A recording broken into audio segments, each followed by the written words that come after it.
Perfect. So thank you all very much for being here for the first meeting of 2025. I want to start with land acknowledgement. I want to mention that personally, I live, play, and work on the unceded territory of Squamish Nation. And we will do a roundtable because I do believe we have few, maybe not new members, but members that are not very often. So I'll start with Carmen. Do you want to introduce yourself?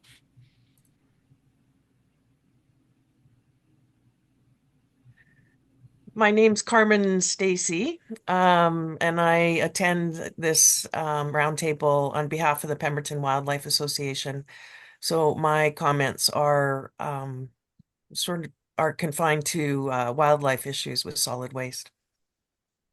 Thank you, Carmen. Thanks. Alexandra. Thank you. Hi, everyone. My name is Alexandra Kashiri, and I'm joining from Aware Whistler. I am leading the From Waste to Action organic waste campaign. So my perspective on this is kind of where organic and food waste fits into solid waste management. Thank you, Alexandra. Lauren, do you want to introduce yourself? Hi, everyone. I'm Lauren Harrison from the Resort Municipality of Whistler. I'm the Zero Waste Coordinator, and I'll be replacing Andrew Tucker, who is my manager at these meetings. Thank you, Lauren. Denise. Hello, I'm Denise Simbo. I'm with GFL throughout the corridor, and so my interest is mostly solid waste and recycling and organics, but solid. Thank you. Thank you, Denise. Shannon. Hi, my name is Shannon White. I'm the Integrated Solid Waste Specialist at the District of Squamish. Yeah, just excited to be here. Thank you. Thank you, Shannon. Cam, you're next. Good afternoon, everyone. My name's Cam So. I work with the District of Lillooet in Public Works, and we pick up a lot of garbage and bring it to the landfill. Thank you, Cam. Misha. Hi there. Oh, hold on. Let me fix the camera for a sec. Hi there. I'm Misha. I take care of waste management for the village of Pemberton, and that's me in a nutshell. Thank you, Misha. Vanessa. Vanessa Lafontaine, Communications and Projects Coordinator.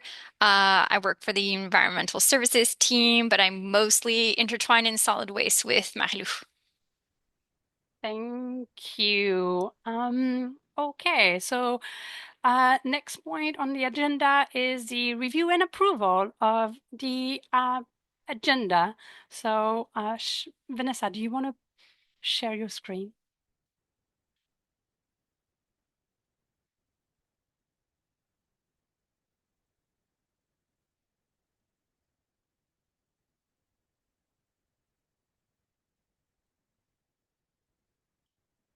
Perfect.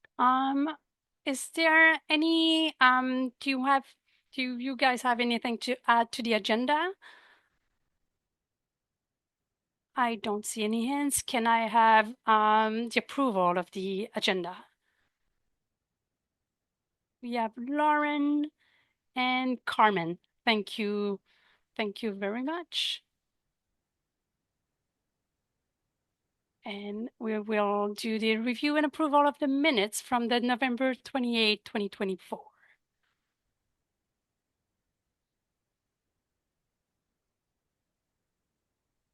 So can we have the approval of the minutes?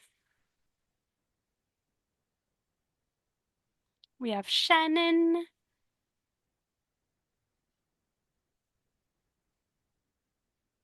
Trying to, and we have Cam. Thank you. Perfect. So the objective of the PMAC meeting, which is the Solid Waste and Resource Management Plan Monitoring Advisory Committee, it's to review where we're at with the Solid Waste and Resource Management Plan. Just a quick background, it was created and adopted by the board in 2016 and approved by the ministry in 2019. So it's really to make sure that we keep improving, we keep working at the actions that were put in place in that version, and making sure that we keep making improvement in the solid waste management within the SRD. So we'll start with a quick update of the SRD and what we have been and we keep working on. So I don't know if you all aware, but Sea to Sky Soil is closing for updates. So they're closing their facility. We expect to be for a year, and it is to be upgrading all the facility to the Ministry of Environment request, and kind of like making sure that they're able to receive more organics. So I don't have much update. Beside that, the SRRD is working with GFL, is working with Denise to find other options. And so there will be no interruption for the residents or the commercial organics collection. So it will not have any interruption on the service we're providing. It's just the end facility that will change for the time being. At the SRD this year, we brought three bylaws to update the tipping fees, trying to keep up with the increased cost of management, solid waste management, and just keeping kind of aligned with Squamish and Whistler as well. We're updating their tipping fees on an annual basis. So we brought the Pemberton transfer station, which the new tipping fees will be effective today, and then May 1st will be in Divine transfer station, and June 1st will be at the Goldbridge transfer station. We are partnering with the SROD Fire Smart program to help all the fire smarting of the residents around the SRD by accepting the yard waste and the wooden debris to help. The SRD has a pretty strong program, and solid waste is partnering with them. In terms of tires, always been quite a challenge at the SRD, but I'm glad to report that we removed around about 1,500 tires from the Goldbridge transfer station in the last couple of years, and we have about 200 left that we will be collecting this year. So we should have a clean slate to work with. And that's really exciting. And then in Lillooet as well, we did a huge cleanup last week. So we're really well organized now.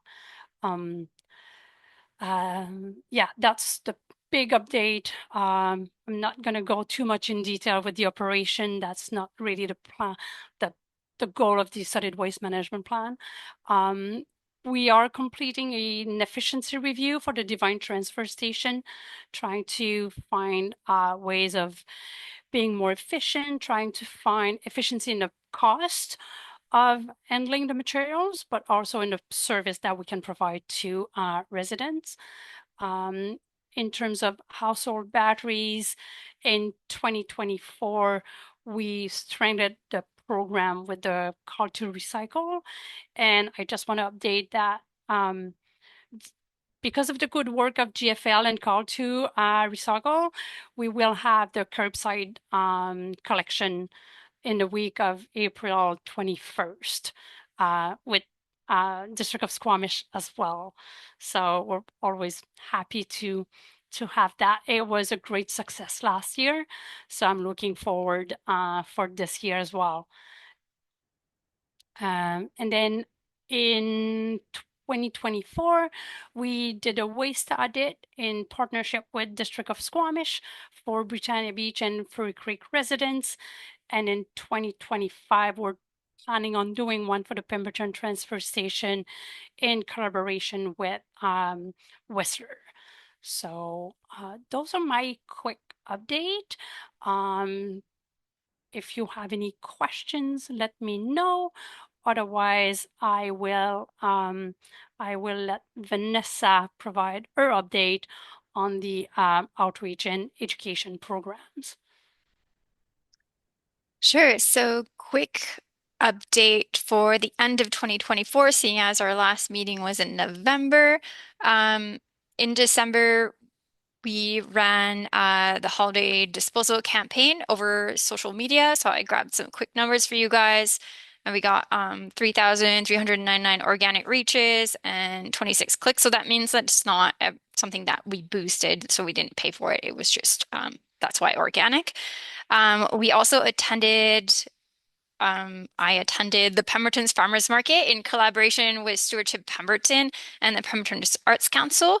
We hosted a low waste gift wrapping station where children were using potato stamps and decorating brown craft paper as an education tool as to what was recyclable and whatnot during the holidays. And then we also ran the tree disposal newspaper ads in the Peak, the Lillooet News, and the Squamish Chief. So that wraps up 2024. And then so far in 2025, in terms of projects, we're currently developing a solid waste management plan at Events Guide with Aware.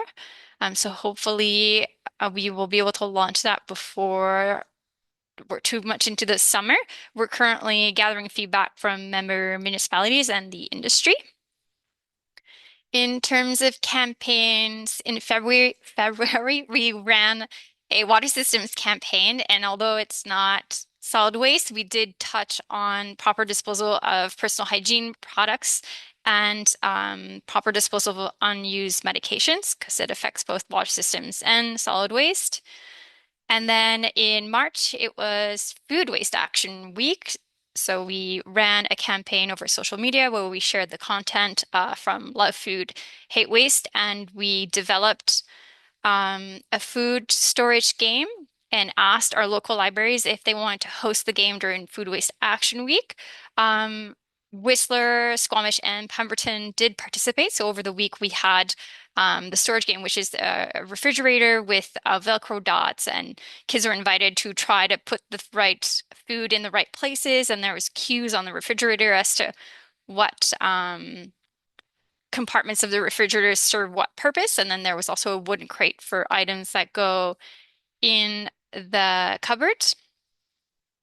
And then Aware was able to attend one of the days on Monday to do some outreach. And unfortunately, we weren't able to get the Lillooet Library to participate in 2025, but it will be my goal. We'll strive for it in 2026. Coming up, the board has just proclaimed Pitch-In Week from April 21st to April 27th. This year, the SLRD will be waiving tipping fees for litter collected. If the community organization has registered on our website, they need to present their certification of participation at the SLRD waste facilities. That is how the tipping fees will be waived. In the past, we used to rely on the Pitch-In Week bags, but the organization seems, to my understanding, to not have consistent funding and is not always able to provide those bags. So that's why we did a little bit of a pivot there, but we will still be accepting the Pitch-In bags if they're still in circulation. We will be hosting again the Divine Collection event from May 5th to 11th. So we'll be collecting tires, electronics, small appliances, and light products. That's in collaboration with the Tire Stewardship and our local recycling depot. And then again in 2025, we're going to be continuing on our successes from last year for the curbside audits in Britannia Beach, Fur Creek, the pop-up depots, and we're hoping that we'll be able to have strengthened collaboration with the Britannia Beach Community Association through Squamish Can and the Diversion Ambassador initiatives. And we've already launched our Make Soil Not Waste workshops in the electoral area C. They were they had an outreach table set up at the Pemberton Farmers Market during their CD Sunday. They also had that Food Waste Action Week storage game during the event, and the next one will be for Earth Day. Those are all my updates. Does anybody have any questions?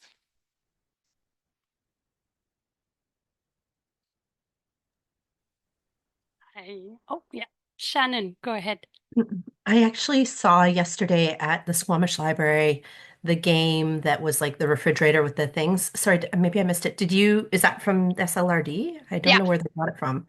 Okay, yeah. cool. So did you just contact them and ask them if they want? Yeah, so we developed the game and we actually initiated this initiative last year. And then we revamped the game based on their feedback. So it was like a brand new look this year. And then we asked them to host it for the week. And I think the Squamish Library just likes to keep it up until we pick it up. So it's great to know that it's still being used. Yep, I saw it there. Yeah, it was great. Awesome. Cool. Thank you. Is there any other questions? I don't see any, so we can go a little bit quicker on the when when I look at the agenda, we're going fast. So the next item on our agenda is the diversion room tour.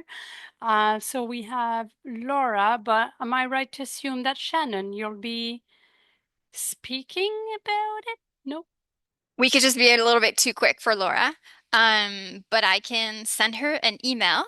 And while I have the microphone, I want to say that Sue Singer is also in the room. She's not able to talk today, but she is present, and she will be using the chat function if she has anything to say. Hi, I'll email Sue. Laura.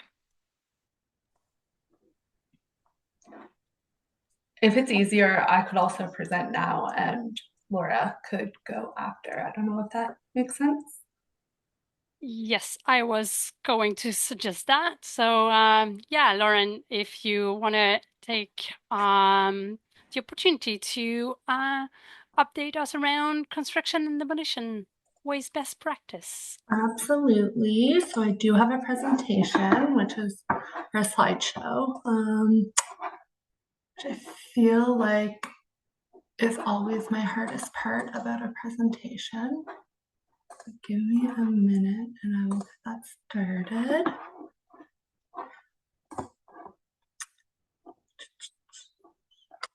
Sorry, just want to get this set up.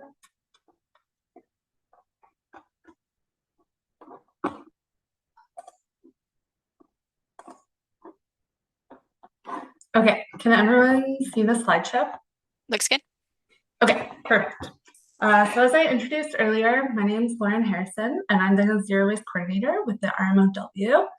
So I'm here today to talk to you about construction and demolition waste in Whistler. I'll start by giving a bit of an overview of the current landscape in Whistler when it comes to construction and demolition waste. Then I will discuss some of the actions we have taken over the past year, such as creating a construction and demolition waste best practice guide. And I will end the presentation by discussing what our plans are going forward. 1 second, the slide should not. Sorry. Before we dive into some of the actions we are taking, I want to talk about the main issues we are seeing with construction and demolition waste in Whistler, and also take a moment to describe our current policy landscape. So like many communities, one of the biggest problems we're facing is related to wood waste. Our last audit showed that 12% of our construction and demolition landfill waste was clean wood that could have been composted, and 20% was wood that could have been used for fuel. And the photo on this slide is of our landfill waste pile. So as you can see, there is quite a bit of wood in it, and it doesn't all need to be there. The audit also showed that overall 47% of our construction and demolition waste could have been diverted from landfill.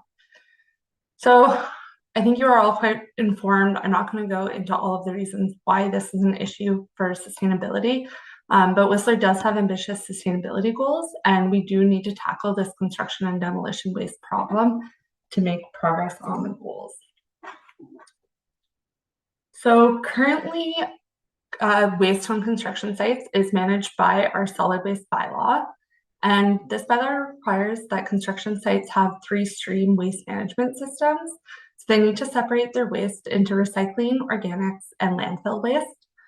This bylaw also requires that construction sites have clear signage just indicating what goes in each bin.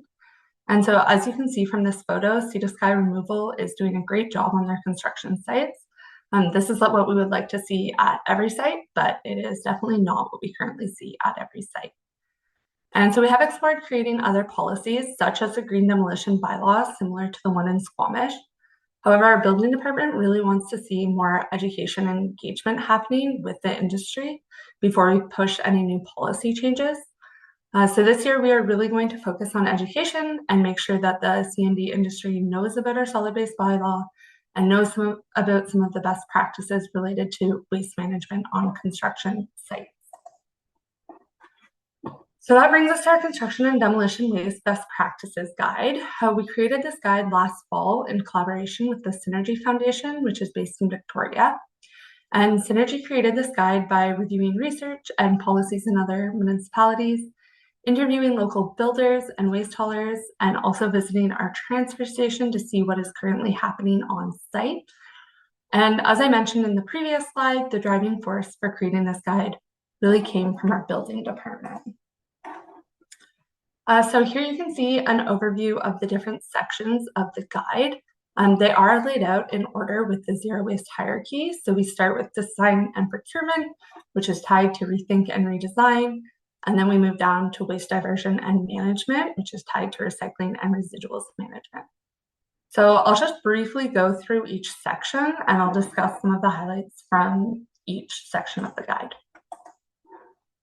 So starting with design and procurement, this section talks about the importance of bringing sustainability into the planning stages of a project, which really allows a project to minimize waste before it is even created. This section includes a list of local and certified materials for builders to consider when they are sourcing materials. And that's the list that you can see on the screen here. And then my favorite part of this section talks about design for disassembly. And this is a method of designing for the future in mind and creating buildings that can be easily disassembled. So building this way is great for future deconstruction, but it also has the added bonus of making repairs and renovations easier, cheaper, and less wasteful throughout the life of the structure. Then we move on to relocation and adaptive reuse. And this section explains the benefits of relocation and adaptive reuse and includes some considerations for people exploring moving a building, such as eligibility, timing, and considering the location of the property. And in Whistler, building relocation can be quite difficult because there are bridges going south on Highway 99 and there are pretty tight corners going north. But that doesn't mean home moving never happens. So this section does include a case study of a home that was moved from Whistler to Pemberton in 2022. And then we talk about deconstruction and salvage. So this section includes the benefits of deconstruction and also briefly touches on the deconstruction process. And it also includes a case study from phase 1 dismantling, where they deconstructed 5 homes in Squamish and managed to divert 98% of the materials from the landfill, which is very impressive. And then we go on to the reuse section. So this explains how projects can reuse materials both on and off site. And it also includes a section about how scrap wood can be used on site, such as creating concrete molds or using the scrap wood to create waste diversion bins. And then last but not least, we have the waste diversion and management section of the report. And I would say that this section is the most detailed for sites in Whistler, as it does explain how sites can gain compliance with our solid waste bylaw. So some things this section touches on are how to create a waste management plan, how to set up a recycling station, and what goes where in regards to materials typically found on a construction site. And this section also includes tips on how to save space on your construction site, as we often hear that site constraints are a main issue from industry on why they can't separate all of their waste. And then I don't have a slide for it, but the last section of the report includes a list of resources, including educational resources, a directory of services and facilities, and a list of tools and reports related to construction waste. So that's a brief overview of what the guide contains. So now I want to talk about how we will share it out to the industry. So unfortunately, the full guide has not been released yet, mostly due to some internal bureaucracy issues, but we are working on sorting through that. What we are currently doing is sharing out portions of the guide through our new Builders Corner newsletter. And this is a new newsletter dedicated solely to the building industry, and we're including zero waste tips in each one. So you can see an example of the zero waste tip on the slide.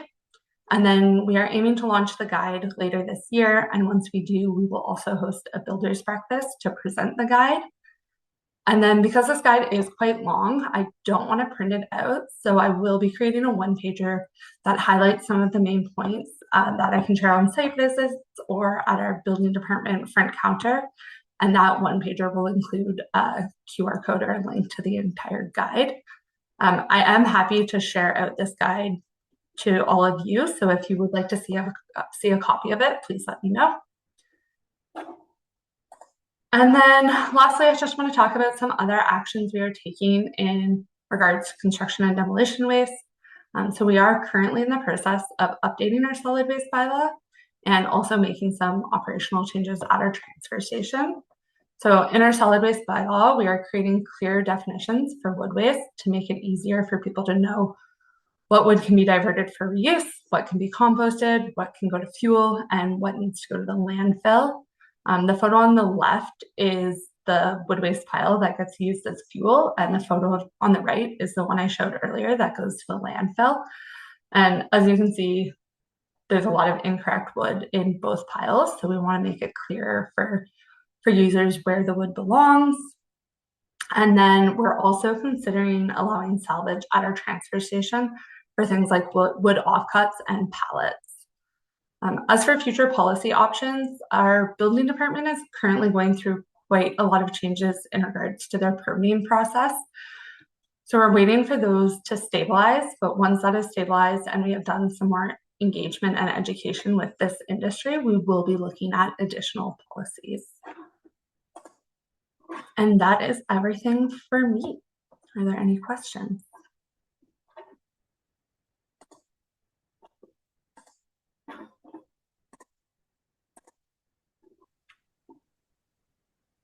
We have Shannon.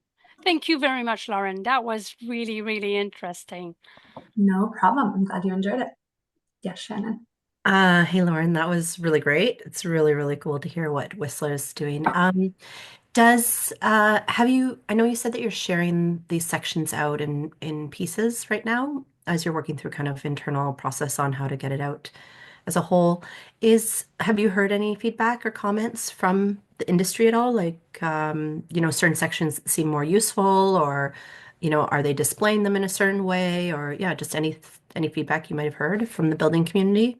So for the guide overall, Synergy did engage with quite a few builders when they created the guide, and that was reviewed, and the builders did seem quite happy with it. I would say for where we currently are in Whistler, it's going to be that last section, the waste management on site, that I think is going to have the most impact. For the building newsletter, it's more like we're pulling out sections of the guide or like information in it, not like the whole section. So we haven't even referred to the guide in that builder's corner since we can't link them to the guide anywhere. So far we've sent out 2 of those emails, and the first one was an introduction to the solid waste bylaw, and the second one was how to set up a waste management plan and organize your site. Thanks. Sorry, I just have a follow-up question. I'm not sure if I heard correctly, so sorry. So, do you have like a newsletter, like an e-newsletter that goes out specifically to people within the construction industry that you call the Builders Corner? Is that because that's what we have? So I wasn't sure if I'm making it up in my head about. I think our building team might have copied it from your building team. Okay, cool. So it's a specific newsletter that goes out. Okay, great. So it's about everything, but then I've managed to squeeze in sending a zero waste tip and as well. Great. Yeah. Thanks.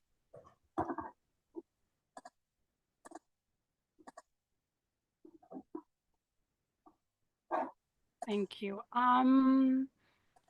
Sue is asking if you can share the link to the PDF when it's ready to be shared, Lauren. Absolutely. And Sue, if you would like a copy of it now, I can send it to you. If you want to share your email with me, I'm happy to send it to you. Thanks. I'll send that. Perfect. Yeah, Lauren, and if you can share it with me and Vanessa as well. We're nowhere near what you're doing in Whistler and in Squamish, but definitely I'm 100% aware that the waste created in the south goes to either Whistler transfer station or Squamish landfill. So we want to make sure that we push and promote and every information that we can. So everyone is aware that even if it's happening in area C, if it goes to Whistler, they need to obey and meet the requirements at the Callahan transfer station. Awesome. Yeah, happy to share it. Is there any other questions?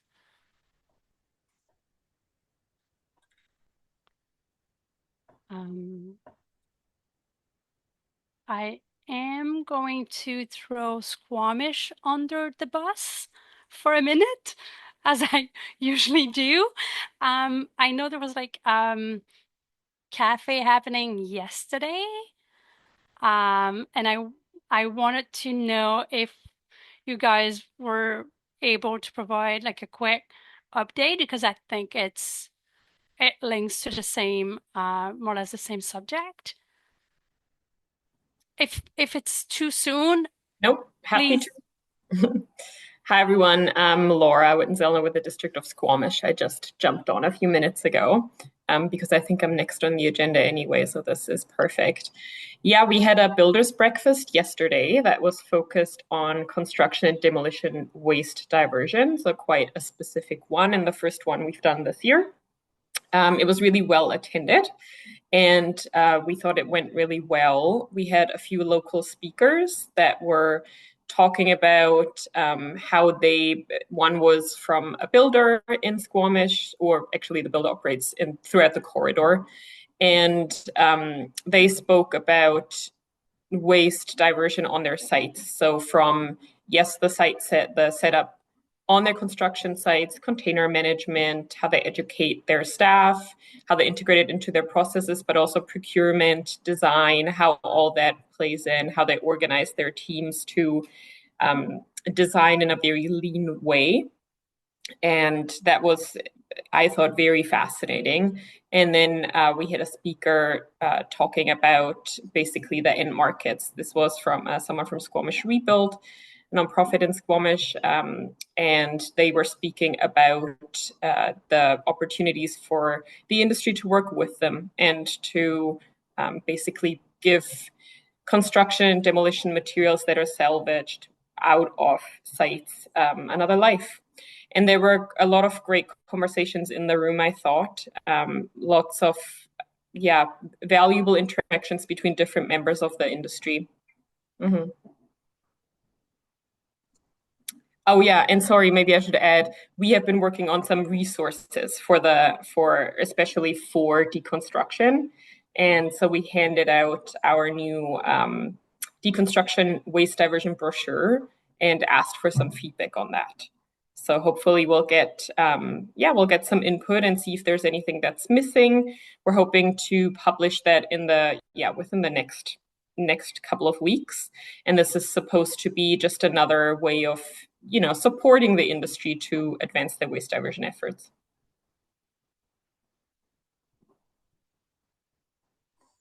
It was a great event, Laura.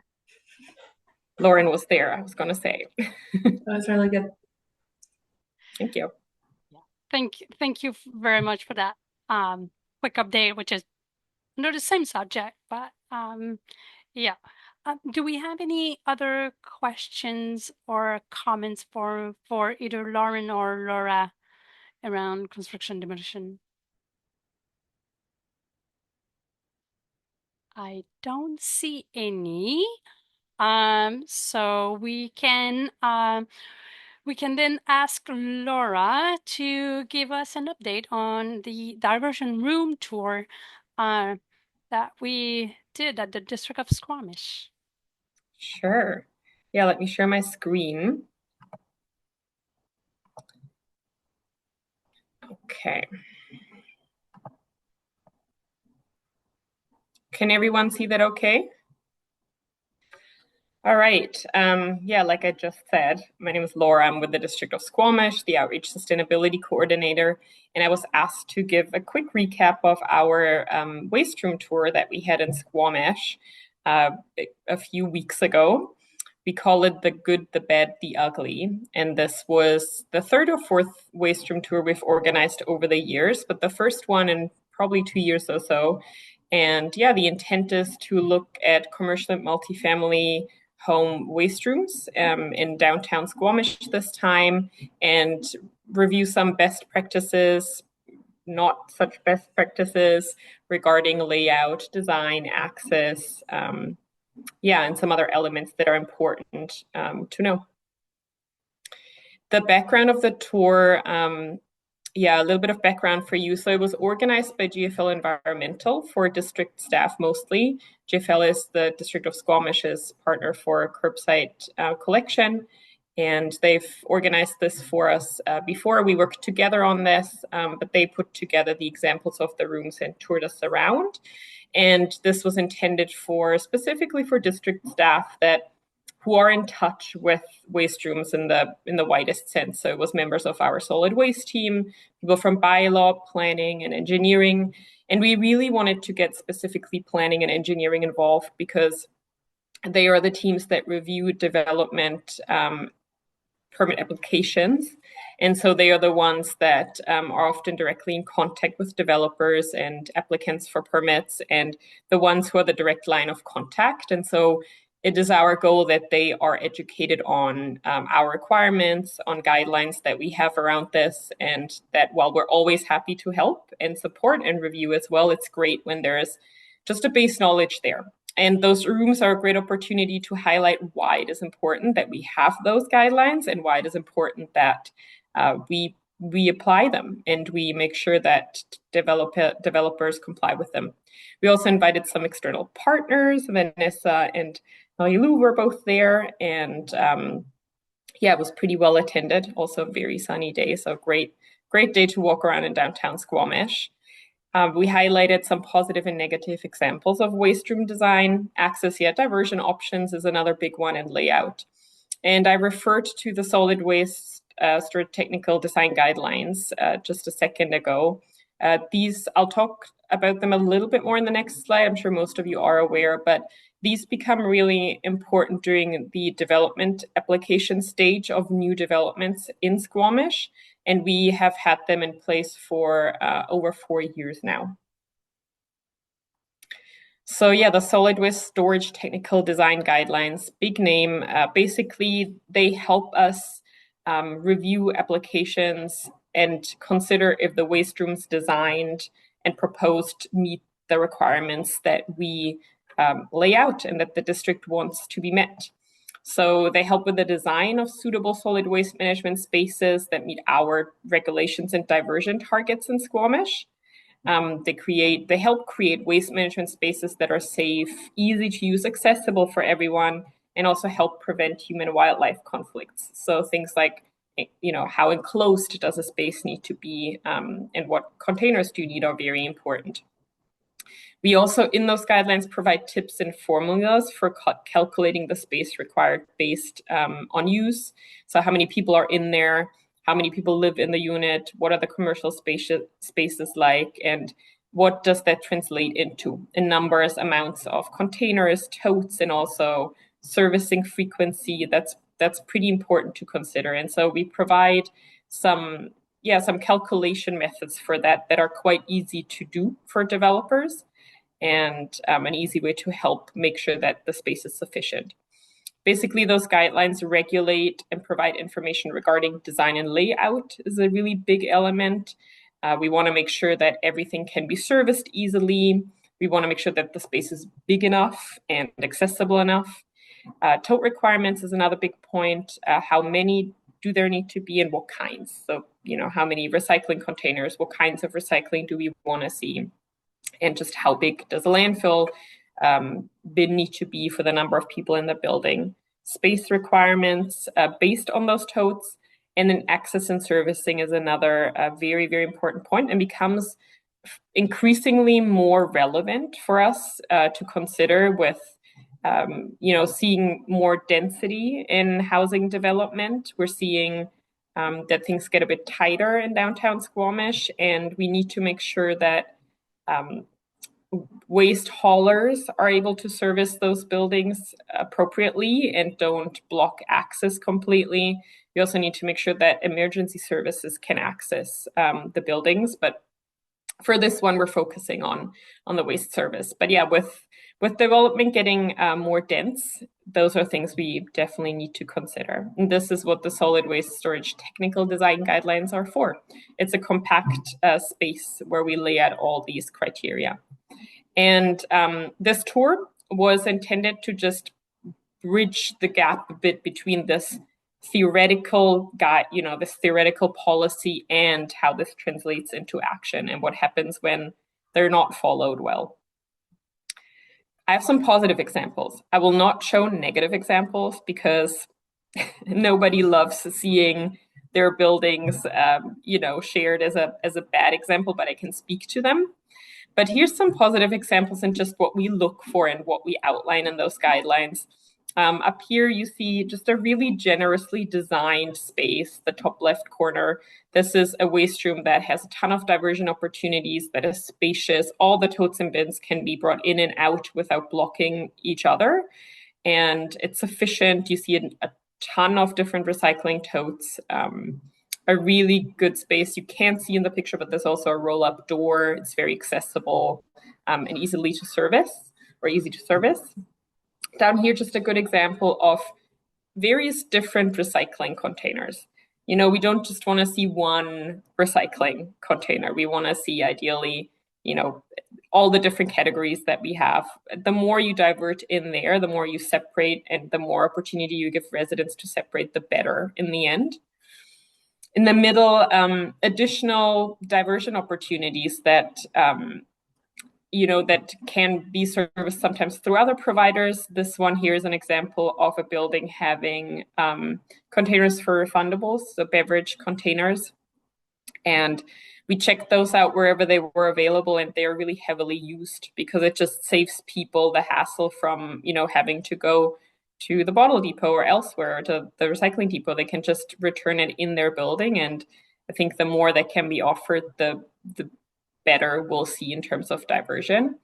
And then on the right, something that we really encourage and also require for property managers is that they educate their residents on waste diversion and on what they can do and what they provide in-house. So here, this is an example of just a really big poster of our What Goes Where guide that we're updating right now. So hopefully they'll reprint the new one. But this is just a great example of education opportunities and how easy this can be to provide this in a space. And sometimes there's a lot of signage going on and that can be overwhelming, but we definitely encourage providing information. Making sure the signs are up to date is another big one, because things change in the waste diversion world, especially in recycling, as you all know. So this is an important one to prioritize as well. In terms of negative examples, no pictures for this, but negative examples are waste rooms that are not optimally laid out, that are really tight, where access is limited, spaces that have swinging doors instead of roll-up doors. Roll-up doors are much preferred because they don't fall shut when they're being serviced. We have a lot of wind in downtown Squamish, and that's something that we've heard from drivers can be quite a problem. and anything that where we don't see sufficient totes clearly, because some buildings have pretty small waste rooms considering the size of the building and the number of people living there. And this can be mitigated by just servicing more frequently, but then often results in higher costs for the people living there. And when we can tackle this in the development stage, then we can avoid that later on. Yeah, this is basically it. Really quick update. We're really thankful for GFL for organizing this for us again. It's such a great learning opportunity for staff. I really think it's invaluable to do that, and I hope we can do it again in not too long. Yeah, let me know if you have any questions. I put my email address in there if anyone wants to follow up. Marie-Lou. Yeah, thank you. Thank you so much, Laura. And if I can speak about the tour, for me, what I really took from it was really the feedback from the driver. Because in terms of waste, in terms of number of bins, in terms of the streams, we have a pretty good knowledge internally, but getting the feedback from the drivers, letting us know, oh, like a bin is about 400 pounds. If we need to pull it to bring it back, like to go above the curb, like it's harder on us. It's all those little tiny things that you might not really pick up on when you review it. It's so great. It's such a good information to have, and then it give us like better perspective when we do review those. And I see Misha has she's thanking you, Laura, and she says like it's valuable information that she can take back to the planning department. I don't want to over promise, but I would love to see something. And I see Vanessa laughing because I have this tendency of trying to achieve too much. But I would love to organize something, Misha, for between SRRD staff and the village of Pemberton, and get the same kind of information, the same tour, same feedback on like how can we provide better feedback when we review those design. So I will keep you in the loop, Misha, but I will definitely reach out to GFL to see if we can organize something like it, because I can see the value. Okay. That would be amazing. Thank you. Perfect. Yeah. Lauren. Sorry, go ahead. Yeah, Laura, you mentioned the last time you hosted one of these was 2 years ago, which is also, I think, the last time Whistler hosted one. And I was curious of, I guess, your reasoning for hosting another one. Was there a lot of different waste rooms that you looked at, or new staff, or was it just a good reminder of some of the requirements and what works and what doesn't? Yeah, thanks, Lauren. It might have even been longer than 2 years ago. I need to correct that. It must have been longer than 2 years ago, because it was before my time, and I've been in this role for over 2.5 years. So it must have been probably 3 years ago. And the reason it was on our radar for the past year or so that we wanted to organize one. And I think the main reason is we've had so many new staff. We've welcomed a lot of new people into the engineering departments, planning departments, generally at the district, a lot of new faces, and a lot of people who haven't had the opportunity. I actually hadn't had the opportunity yet to go on one, so this was also my first tour. And so it was important for us to keep everyone up to date. And also, we've seen so much development in the past few years. And so there are a lot of new waste streams that we can, review now. Some of these buildings would have not been here during the last tour. But I think it's just a good practice to do this every couple of years, because we will continue to see change and we will continue to see development. And I see Shannon might have a comment to that, because she's been at the previous tours as well. Shannon, did you want to speak to that? Yeah, sorry, can you hear me okay? My internet's a little bit spotty suddenly. Yeah. And I just want to add, I think what we've seen now is that, and please just tell me if I'm breaking up a bit, but what we've seen is that um, even the planners on our team who have come to all 3 or 4 of these are still continually learning, and they're able to kind of provide input and say, oh yeah, and you have to think of this and you have to think of this. And we've had some planners design buildings like so thoughtfully around the waste room situation. And then we see there's a better term for it, but like after build add-ons that impact the waste room, and so I feel like this is a continual learning process. And I think there's a lot of benefit for hosting it regularly, including, as Laura mentioned, new staff, but I think even just for pre-existing staff to see some of their handiwork in action. Can I ask Shannon and Laura, do you review the DPs in relation to the waste room, or is that just your planning department? Yeah, we review them. I review them. Okay. Yeah. Yeah. Okay. So we attend meetings and we get referrals. Yeah. And while I will say some of the planners in our planning team that have been there for a while and have been more involved with the technical guidelines have a pretty good understanding, they usually ask for input from our end. And so we review the waste rooms. And oh yes. Oh yeah, sorry. Shannon just shot me a comment that was helpful. Yeah, there's we don't review all of them. There's a new threshold with the density.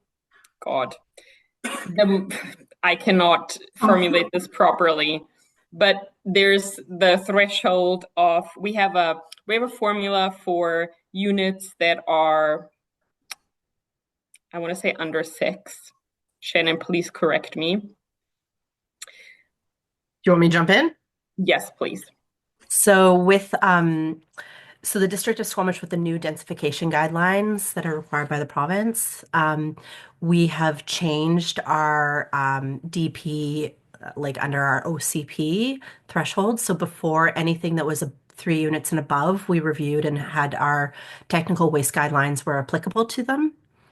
But now, because we're trying to increase densification, we actually have increased that threshold to 6 units. And so it's quite interesting. The District of Squamish has taken a really interesting approach to this. So now because the technical waste guidelines are like more of a formula and it's like best, there's a lot of involvement and engagement on it. But because we're trying to speed up the process of permits and approvals for those 6 and under units, we've removed all like variables, I guess, maybe. Like there's like a very like kind of formula stuff that all the developers need to follow, and those no longer go for review internally.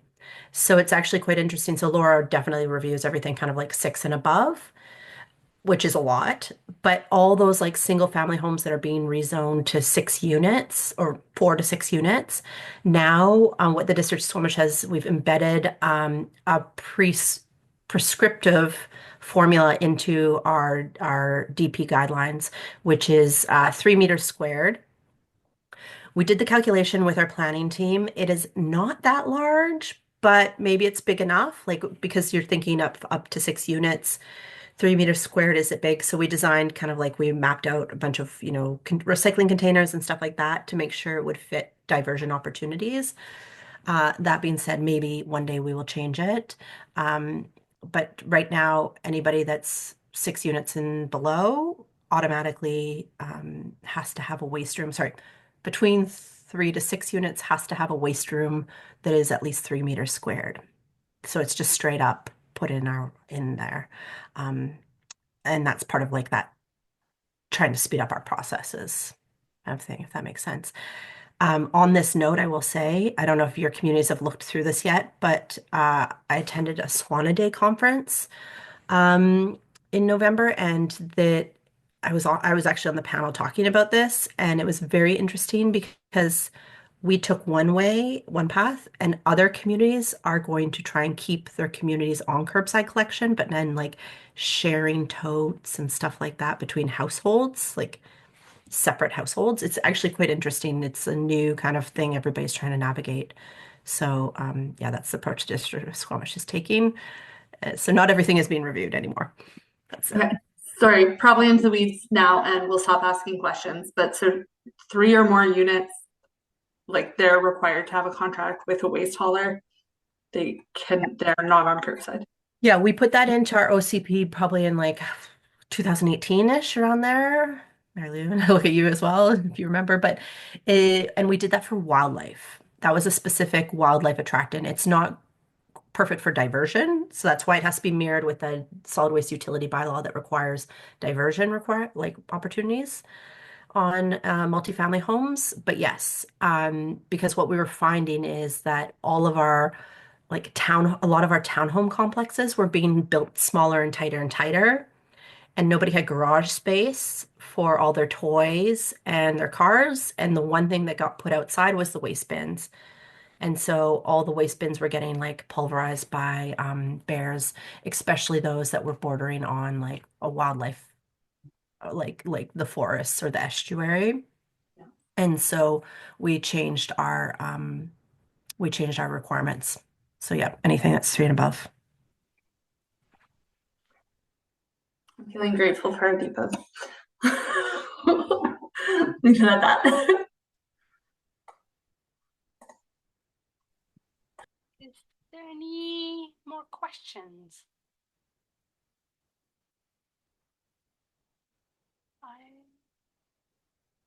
I don't see any. And so it is currently 2:05. We can take a 10-minute break and come back at 2:15. Again, Laura, thank you very much. That was really good information, really good update. So yeah, back at 2:15, and we're a little bit ahead of schedule. We can move on to the Solid Waste and Resource Management Plan update. I will share my screen in just a minute.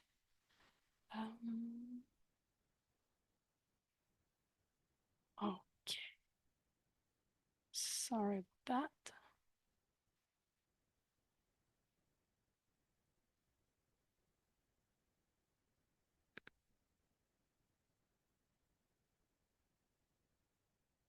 Can you guys see my screen? Yes. Okay. Sounds good. Perfect. So the 2016 Solid Waste and Resource Management Plan, there's few actions that are listed. And so basically what we have been doing in the past is kind of give an update on where we're at with each action items. So we're going to focus where we have updates. Some are ongoing. It's working. We don't have any update from neither the SRRD or member municipalities. And so we're just going to focus on the one that we have an update or the one that we haven't been able to move on and make progress. So the first initiatives, it's the residential food scraps reduction campaign. So the SRD in the past like few years, Vanessa have been working on campaigns. So the Make Soil Not Waste campaign that we're still using, as well as the Food Waste Action Week. So the game at the libraries. Again, as she mentioned, the game was at the Pemberton, Whistler, and Squamish Library, and we were unable to have it at the Lillooet Library. However, it was there in 2024. So Laura provided us with a little bit of update. So Whistler launched a zero waste campaign focused on reducing organic waste in Whistler. So that is, and it's ongoing. We always try to promote the reduction of organics going to landfill and just the organics being composted. The next initiative, and please, I'm sorry, I'm kind of going kind of everywhere right now. If you have any question, just raise your hand or unmute yourself and ask the question if I don't see your hand. The next initiative is the ICI and multifamily communication strategy.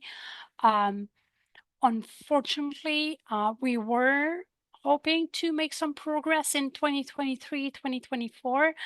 And we had to realize that in 2025, we didn't have neither the staff capacity nor the budget to do it. So it is pushed to 2026 to make any big progress on the ICI and multifamily communication strategy. However, we do have the same guideline, technical guideline as Squamish and Whistler. So we're trying to make progress with this. We shared it with other member municipalities such as Village of Pemberton. But in terms of like making more progress, we have to push it to 2026. The next initiative, tourist accommodation communication strategy. I know Destination BC been they're undertaking some diversion initiatives, but I'm not able to provide any update for this one as far as I'm aware.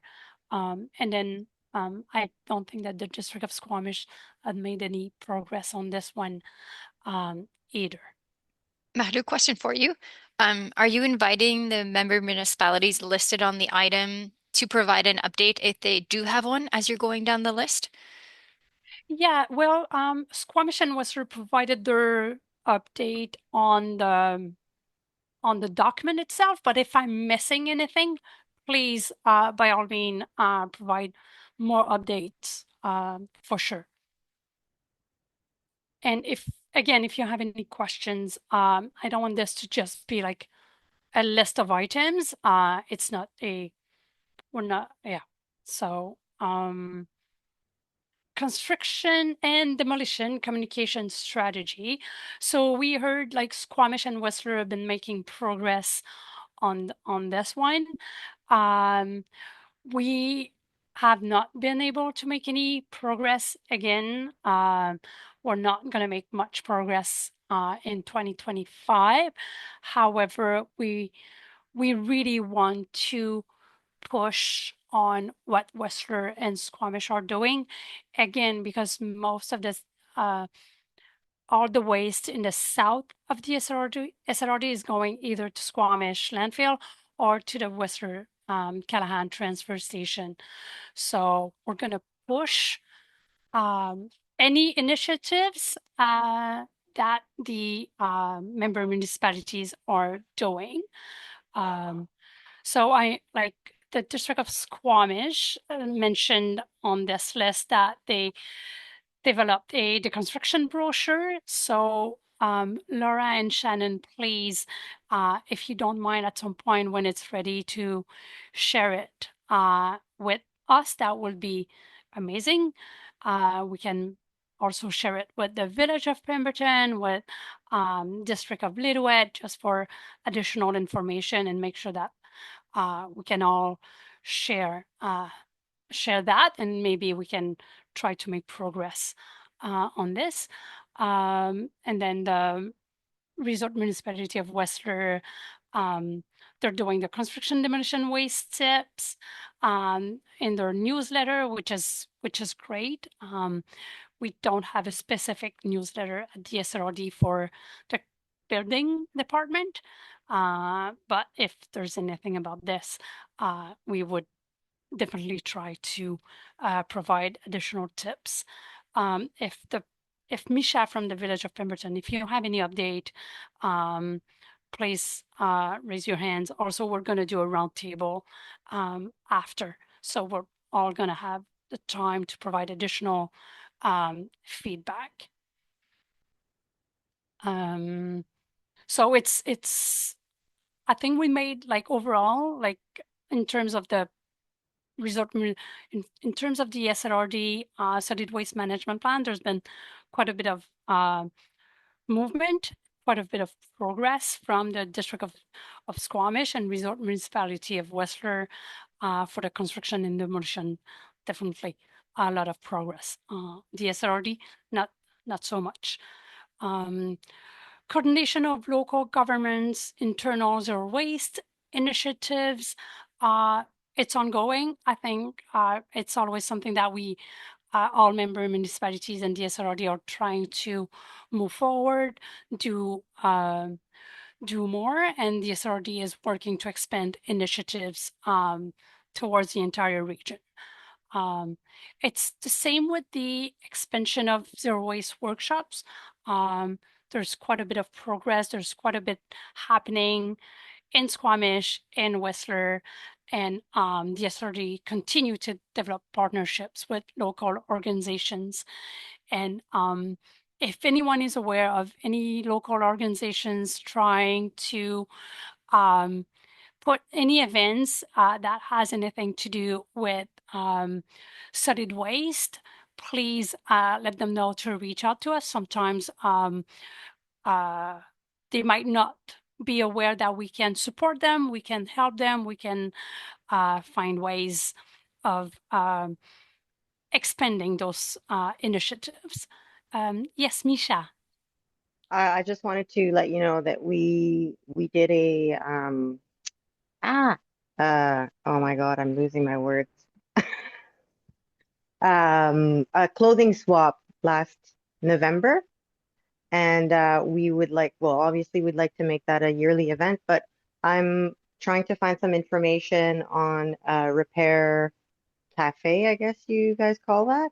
Yes. So I'll reach out to the Whistler Aware. Is it Aware that was holding the one in Whistler?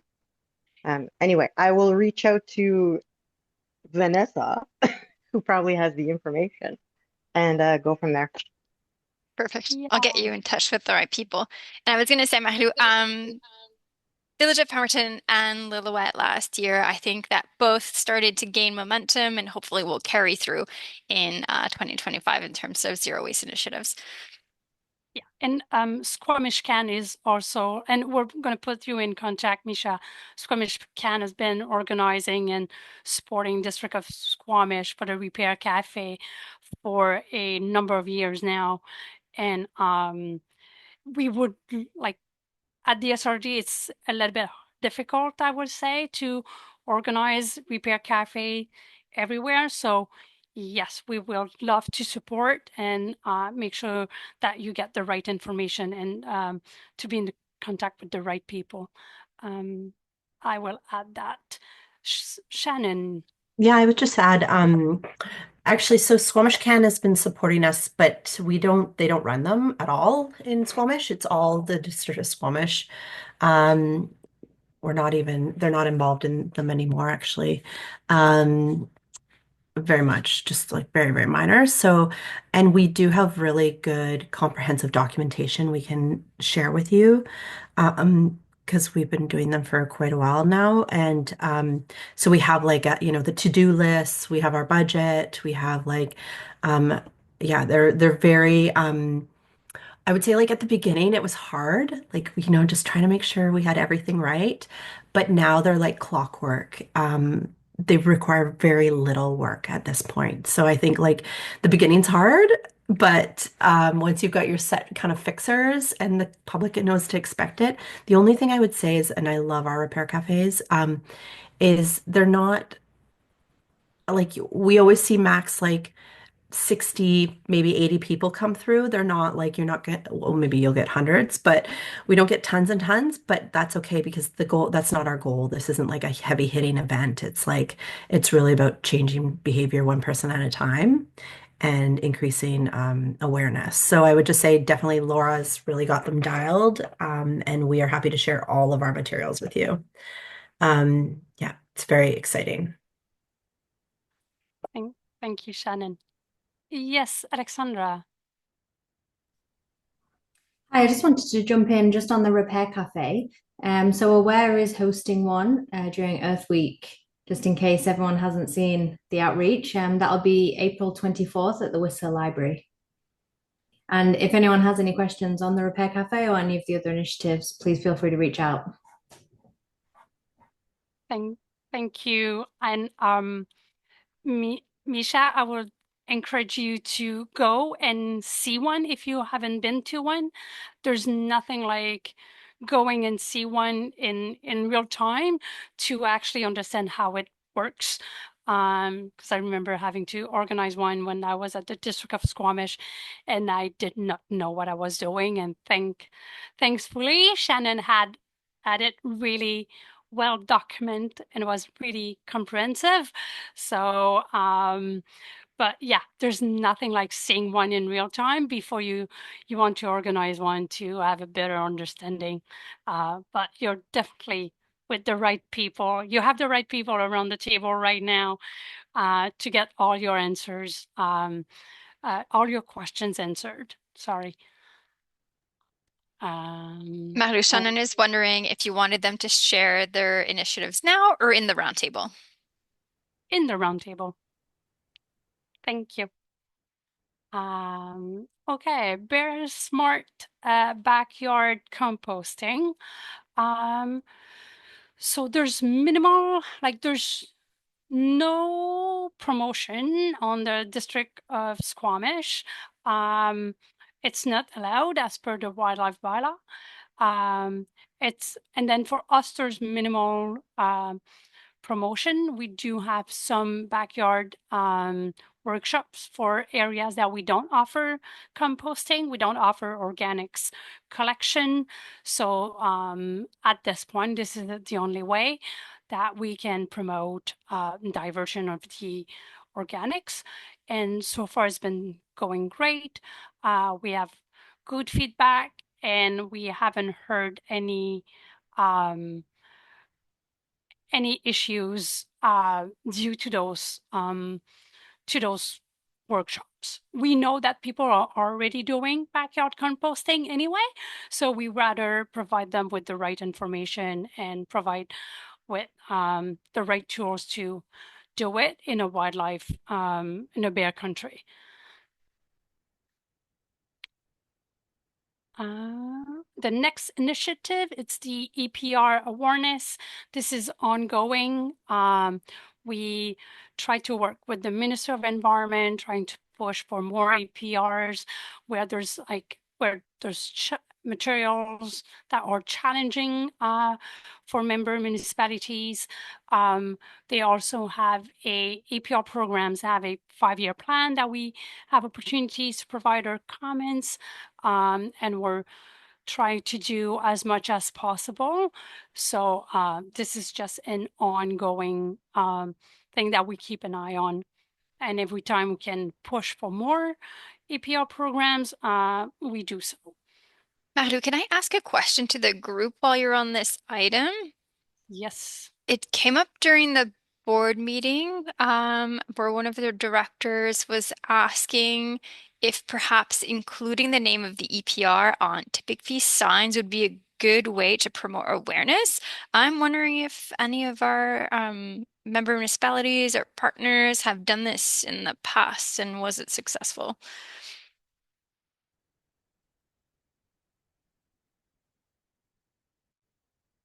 I'm going to assume no, negative. And also, I wanted to add to your the bear backyard composting Bear item that we just went by, we're hoping to start looking at and asking local experts about their feedback on our brochure and having something updated in 2026. So in 2025, we're going to start asking local experts, and hopefully we'll have something in 2026. Vanessa, could you repeat the question that you'd originally asked? Sure. I was just asking if anyone has ever stated that the EPRs are paying for something on tipping fee signs or any other signs where we're marking fees for items like waste disposal items. I don't think it says that the EPR is paying on the signs. I think it says free to the public, but I don't think we're explaining who's paying. I'm thinking about the landfill, sure, but also our recycle center here.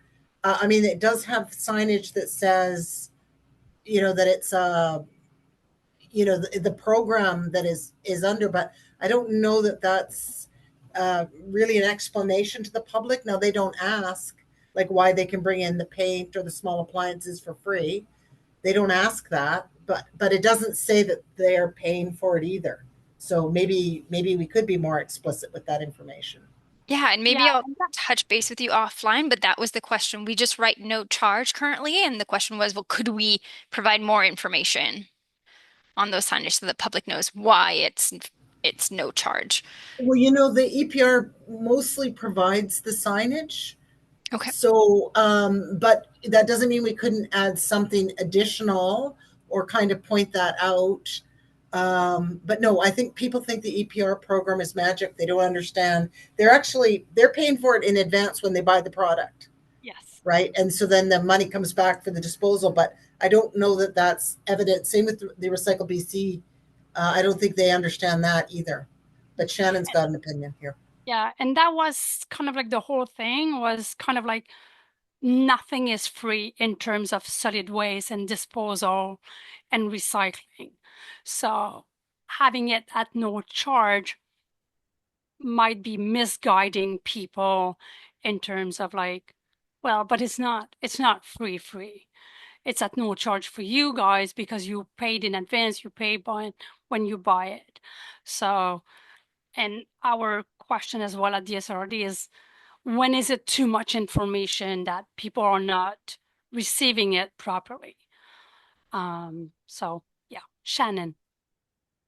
I would just add that the EPR programs don't cover 100% of the cost. So I think it's misleading for a bunch of, I think what you has been stated is totally accurate, and it's not free, but it's also like, you know, the product Denise or a recycle depot is collecting doesn't cover the EPR fees don't cover the full cost of running a site and staffing it and lights and electricity and all that. Like it subsidizes it. So I think I would hesitate to be like, this program is like totally covered by X Recycle, you know? I think I just would be cautious about that because I don't think it's totally true. Mm-hmm. Good point. Thank you. Well, and as far as that goes, to Shannon's point there, it's free to the consumer coming in, and in some cases it pays for the transportation, but in other cases it doesn't. So you would have to be. I think education about EPRs perhaps, but I don't know. To Vanessa's point, I don't know if that's the big message we want to get across to people either. Like I think we need to come up with sort of one thing we want to teach people, and I don't know if that one's it. Yeah, and it definitely depends of the area, right? Because sometimes, like I know I pay additional cost for some of those EPRs to come to the remote area because there's extra charge. Otherwise, they just wouldn't come. So it might be free for them to come to Pemberton, but I might have to pay for them to come to Goldbridge, for example, or there's additional management to do for them to be able to come. Anyway, so yeah, it's not a super simple, as simple as it's covered by the EPR. It's partially covered. Okay. Let's move to the next initiative.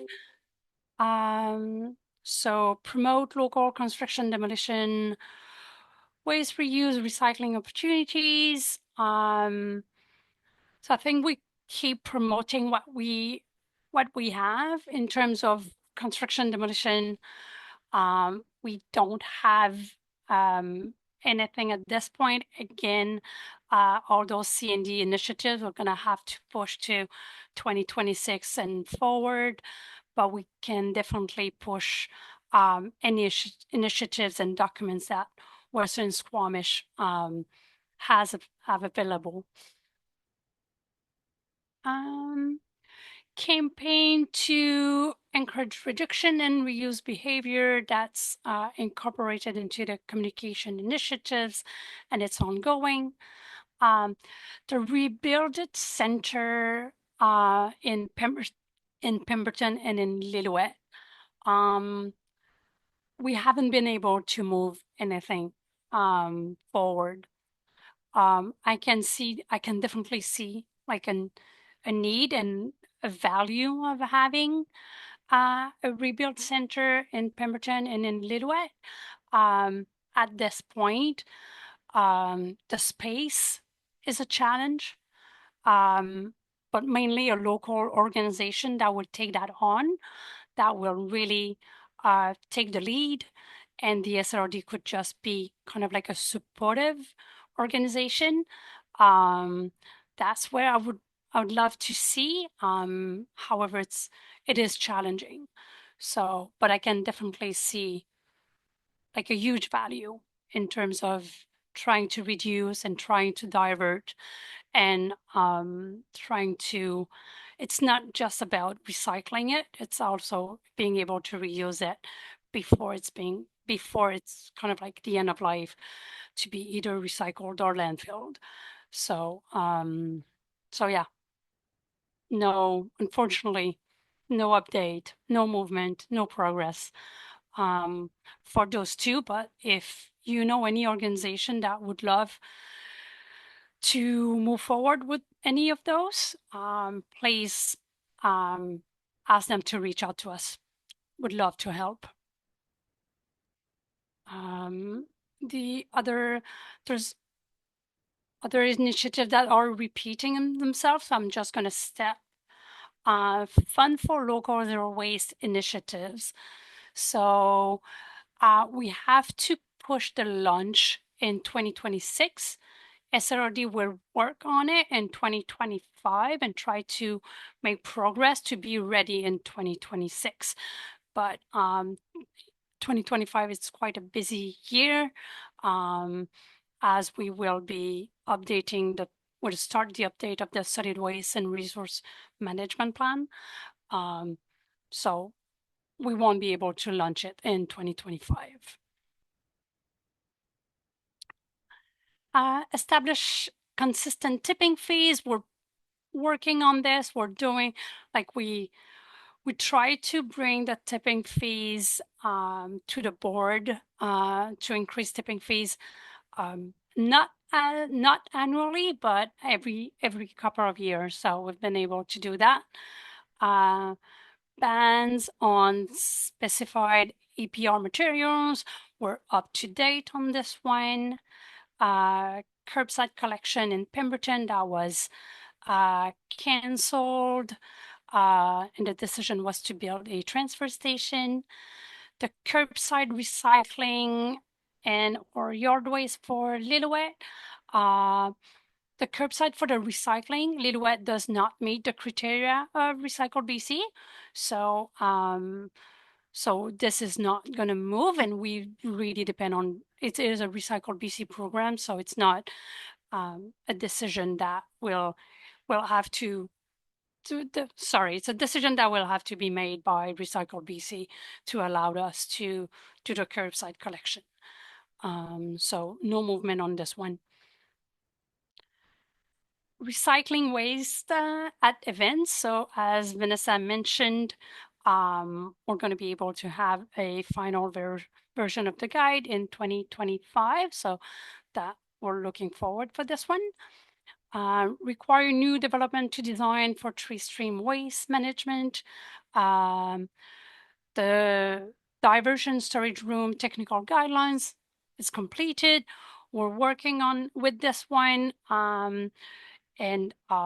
So we shared it with Pemberton.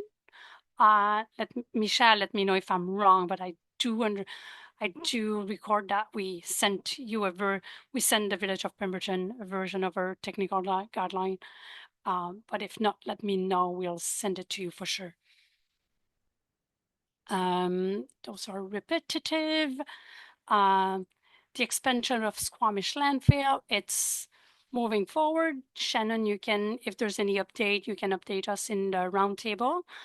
But the update, the amendment of the solid waste management plan has been completed. So we don't need to do anything on this one. Establish a working group with the responsibility of evaluating residual waste management options. We haven't been meeting in a very long time. So hopefully in 2025, we'll be able to start meeting again. The evaluation of the requirements for the Lillooet landfill with the new BC landfill criteria. This has been completed.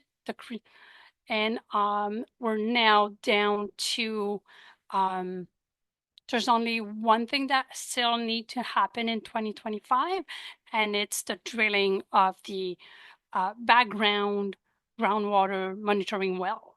So we weren't able to do it in 2024, but we hopefully will be receiving quote for 2025. The regional illegal dumping strategy. So it is not in the plan for 2025. We did not have the budget in 2025 to move forward. The strategy has been done, but we just don't have the staff capacity nor the budget to move forward. We do have an email from Sue, however, and I want to make sure that we provide her comments. Let me just pull her email here. Oops.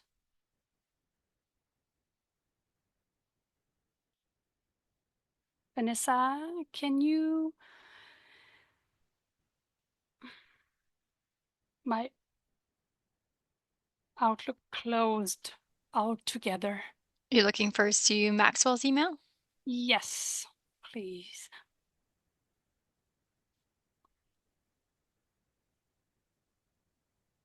I am sorry, I had the email pulled out, but then the Outlook just closed.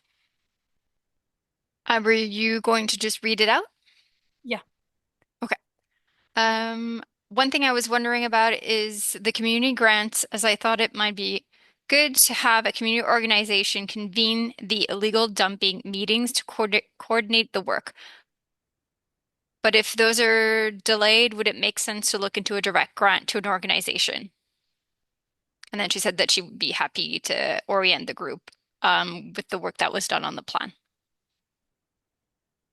So yeah,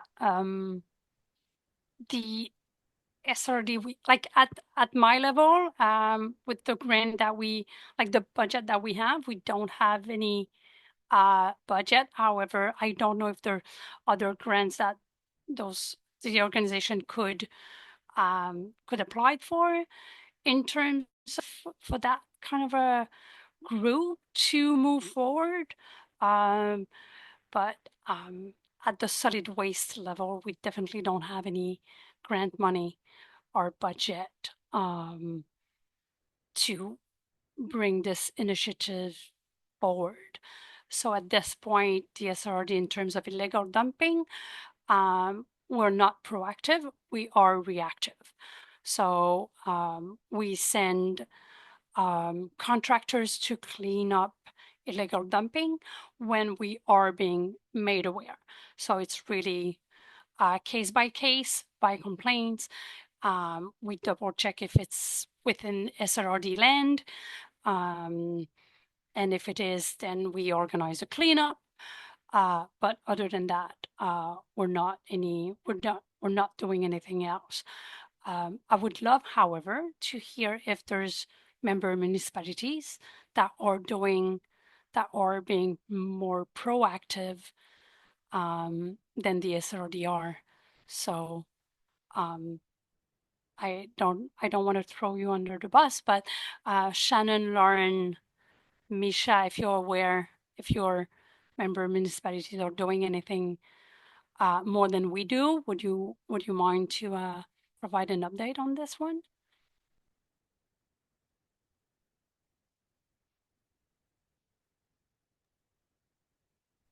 I also wanted to add, Mahlu, that there are some items that we have activated on the illegal dumping front, which was, we joined the MAR for the large appliances, and we try to participate in as many stewardship programs as there is to alleviate the cost to residents, which was one of the things that was highlighted in the plan. So I wouldn't say that we've been standing idle, but there are a lot of items that we're not able to move forward.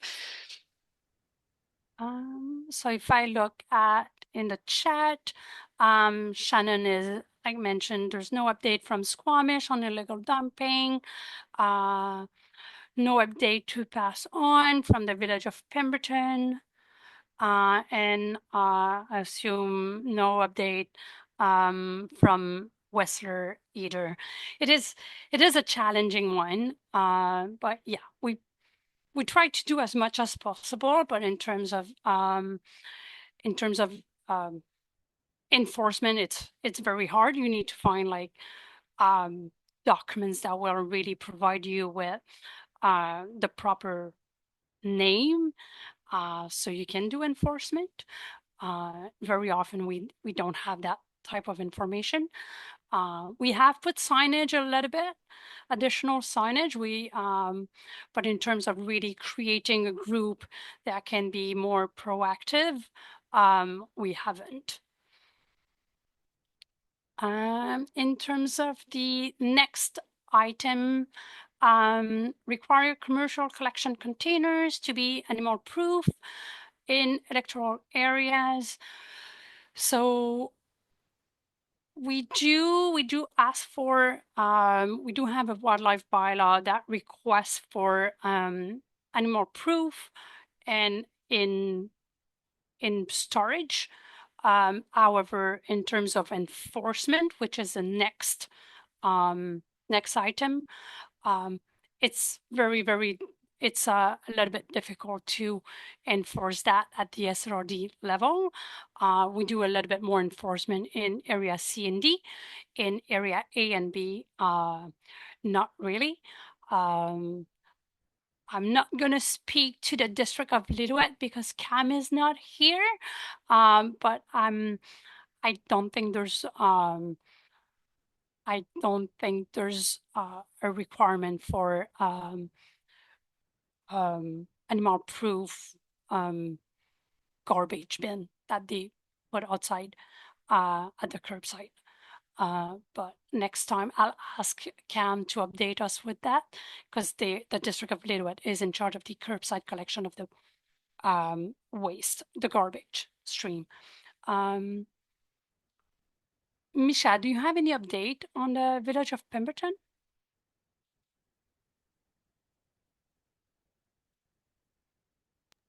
No, sorry, I don't. No need to be sorry. It's all good. Thank you.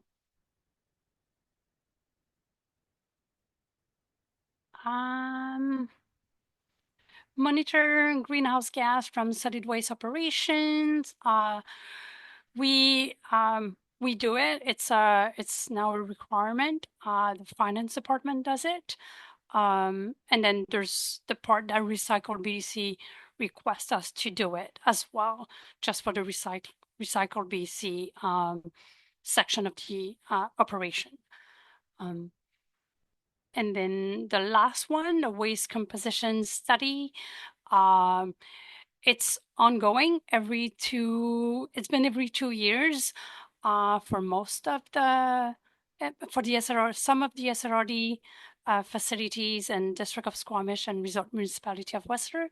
However, we want to push it for every 3 to 5 years, probably more 3 years. We've done a waste audit in 2024 for Britannia Beach and Furry Creek in collaboration with Squamish, and we'll do one this fall for Pemberton Transfer Station in collaboration with Whistler. I know I'm going through it quite quickly, but I want to let you ask, do you have any questions?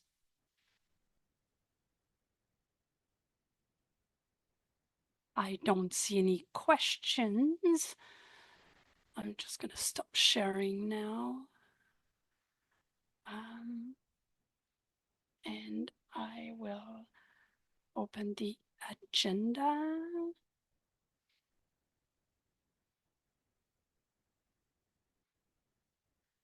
Okay, so we now have an hour for the roundtable discussion. So I will just go with the first person I have on my screen. And basically, this is like you can ask, this is where you provide us, the group, your input, your update, and I will, sorry, my phone is going, Vanessa is texting. I got sidetracked, but I'm so sorry. Yeah, so Vanessa just reminded me to provide update with the solid waste and resource management plan update. So I'm making progress on the writing of the RFP. So within the next few weeks, we would ideally have the RFP out, and then we'll be able to move forward and start the update of the solid waste management plan, which should be I would say a good 2 years project, and probably between 2 and 3 years, and hopefully this time around it will be approved. It wouldn't take 2 to 3 years to be approved by the Minister of Environment, but that will be really a good opportunity for everyone to provide the next step. Where do we want it? Kind of the new goals of the solid waste management within the SRRD.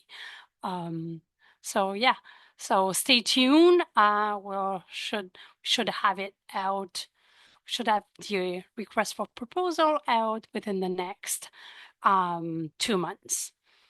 I want to take the time to review it. I want to give the opportunity for the SRRD to review it, and I will definitely send it to some of our partners as well to review it. So we have a strong request for proposal, and we can get a strong proposal as well to get like a really good plan that will make sense for the SRRD.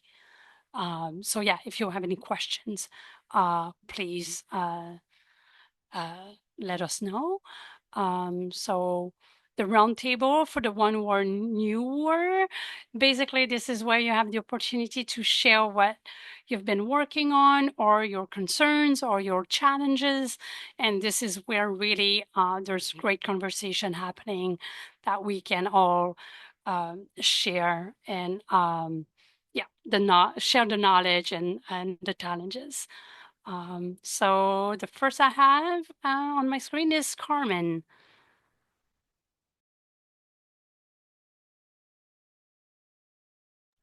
You're muted.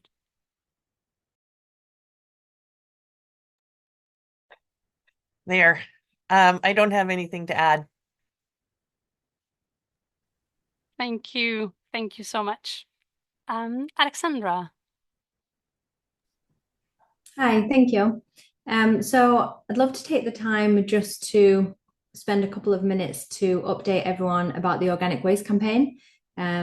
So for those who aren't familiar, the campaign is called From Waste to Action, and the goal is to divert 5% of organic waste away from landfills by the end of the year. We're specifically targeting Whistler for this campaign. However, a lot of the messages for residents can kind of it's relevant for other municipalities as well. So the goals of the campaign include engaging with residents, visitors, and tourists, as well as local food businesses, specifically hotels, restaurants, and grocery stores. We're offering a lot of free resources, including audits, action plans, staff training, and guidance on best practices. So on that note, if anyone in the group would like to share what we're offering with their networks, maybe you know people in the restaurants, businesses, the hotels, the grocery stores who may be interested, please feel free to share those messaging. And we're also hosting a workshop at the Whistler Chamber of Commerce on April 23rd. And this is open to representatives of Whistler restaurants, hotels, and grocery stores. That event is now live on the Whistler Chamber's website, and we'll be promoting it via social media as well. So feel free to share those posts so that we get a high engagement. And the other thing that I'd just like to draw attention to, you may have seen the article that I wrote in the Peak last month about sea to sky soils and the issues with contamination that they're having with the organic waste, specifically plastics in the organic waste. I was aware that they were pausing accepting food waste. However, I wasn't aware that that was going to be for the foreseeable future for the next year. So thank you for the update on that. I would love to kind of open the floor if anyone has any updates on what is happening to the organic waste in the meantime, particularly as a lot of the campaign messaging is focused on what happens to food waste once you do separate it correctly. So I'd just like to open the floor for anyone to provide any updates on that.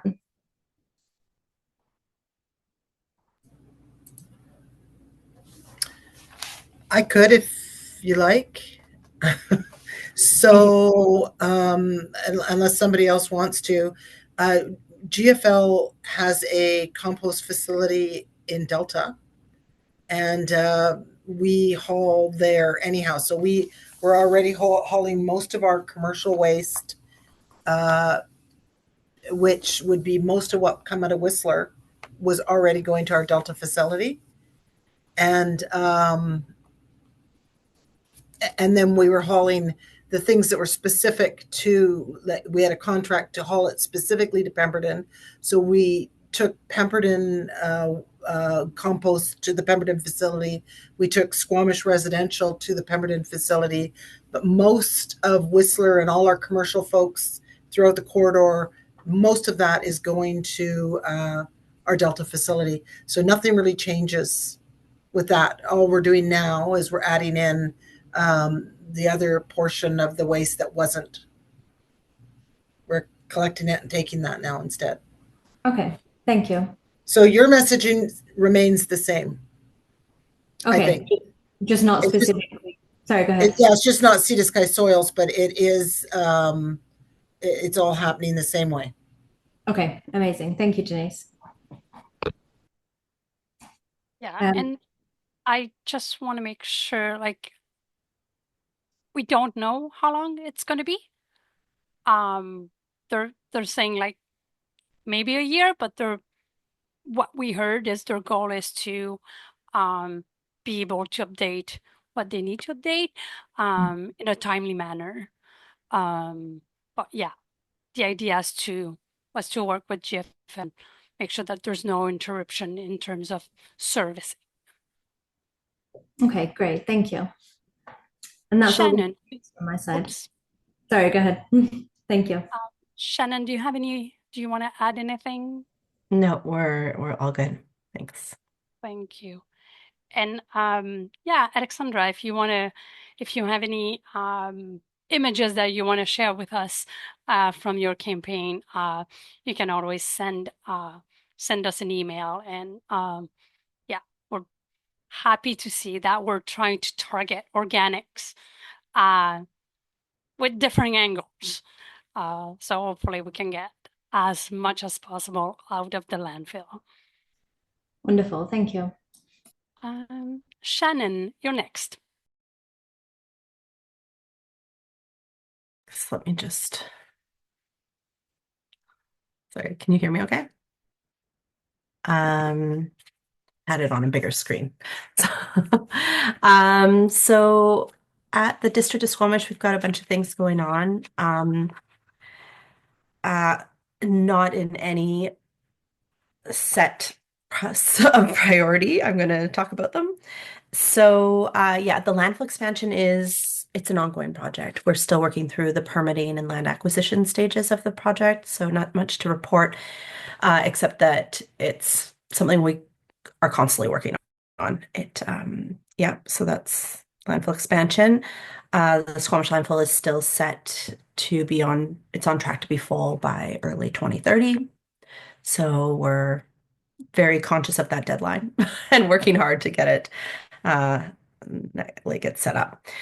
The District of Squamish had received a grant in 2023 from the Rural Economic Development Implementation, I don't know, that's REDIP sector of the province, to support our circular economy work. And it actually, the end of the grant was yesterday. So I have to say that Laura and I have been very busy in circular economy world this last few months as we busily tried to spend all of the grant money that we had available to us. So we've been doing a lot of things like the Builder's Breakfast and the deconstruction brochure that Laura discussed, but also we are building a circular economy webinar series for our business community that will be living probably on our website. So there'll be like a circular economy 101, circular economy, rethinking your waste, deep dives into a couple sectors like C&D, tourism, food and beverage industries. And then also some other ones like circular economy procurement, circular procurement, rethinking packaging. Sorry, I can't remember them all, but that's very, very exciting. So that'll like live on our website and will be a resource for the entire. It will not have specific Squamish examples. Like we're not allowed to highlight local businesses within the community, but it'll be pulling out examples that are relevant to our community, if that makes sense. And then we also are, as part of kind of the circular economy work, our mayor does drop-ins with the mayor where members of the community can come and like talk to him about any issues that they have or questions they want kind of addressed at that level. It's really great for the mayor and councilors to connect with their constituents and residents of our community. And so we worked with Squamish Helping Hands to cater the latest one in March with rescued food. And it was delicious and really well attended. And then we advertised it a lot. So we had like quesadillas and salads and all sorts of food that was all made out of rescued food through the rescued food program. So just really trying to highlight the opportunities, like rescued food doesn't mean it's garbage or compost, to Alexandria's point. It's yeah, lots of opportunities. So that was really cool and had some good conversations with them and like how else can we promote rescue food and the work that Squamish Helping Hands is doing. I think there's just lots of opportunity there, which was really great. We have a couple of zero waste events. Laura's been working hard to line up the dates for this year so that we can kind of advertise them as one cohesive unit. And so we have the Repair Cafe coming up this weekend. Then we have a kids' clothing book toy swap. And then we have our large Reuse It fair in June. And we have an adult clothing swap.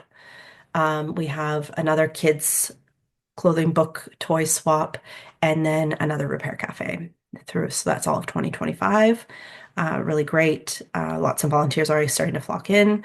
And like I said earlier, the Repair Cafes are pretty dialed, which is fantastic. It's a lot of just promoting them now to get people there, that it's kind of a new concept.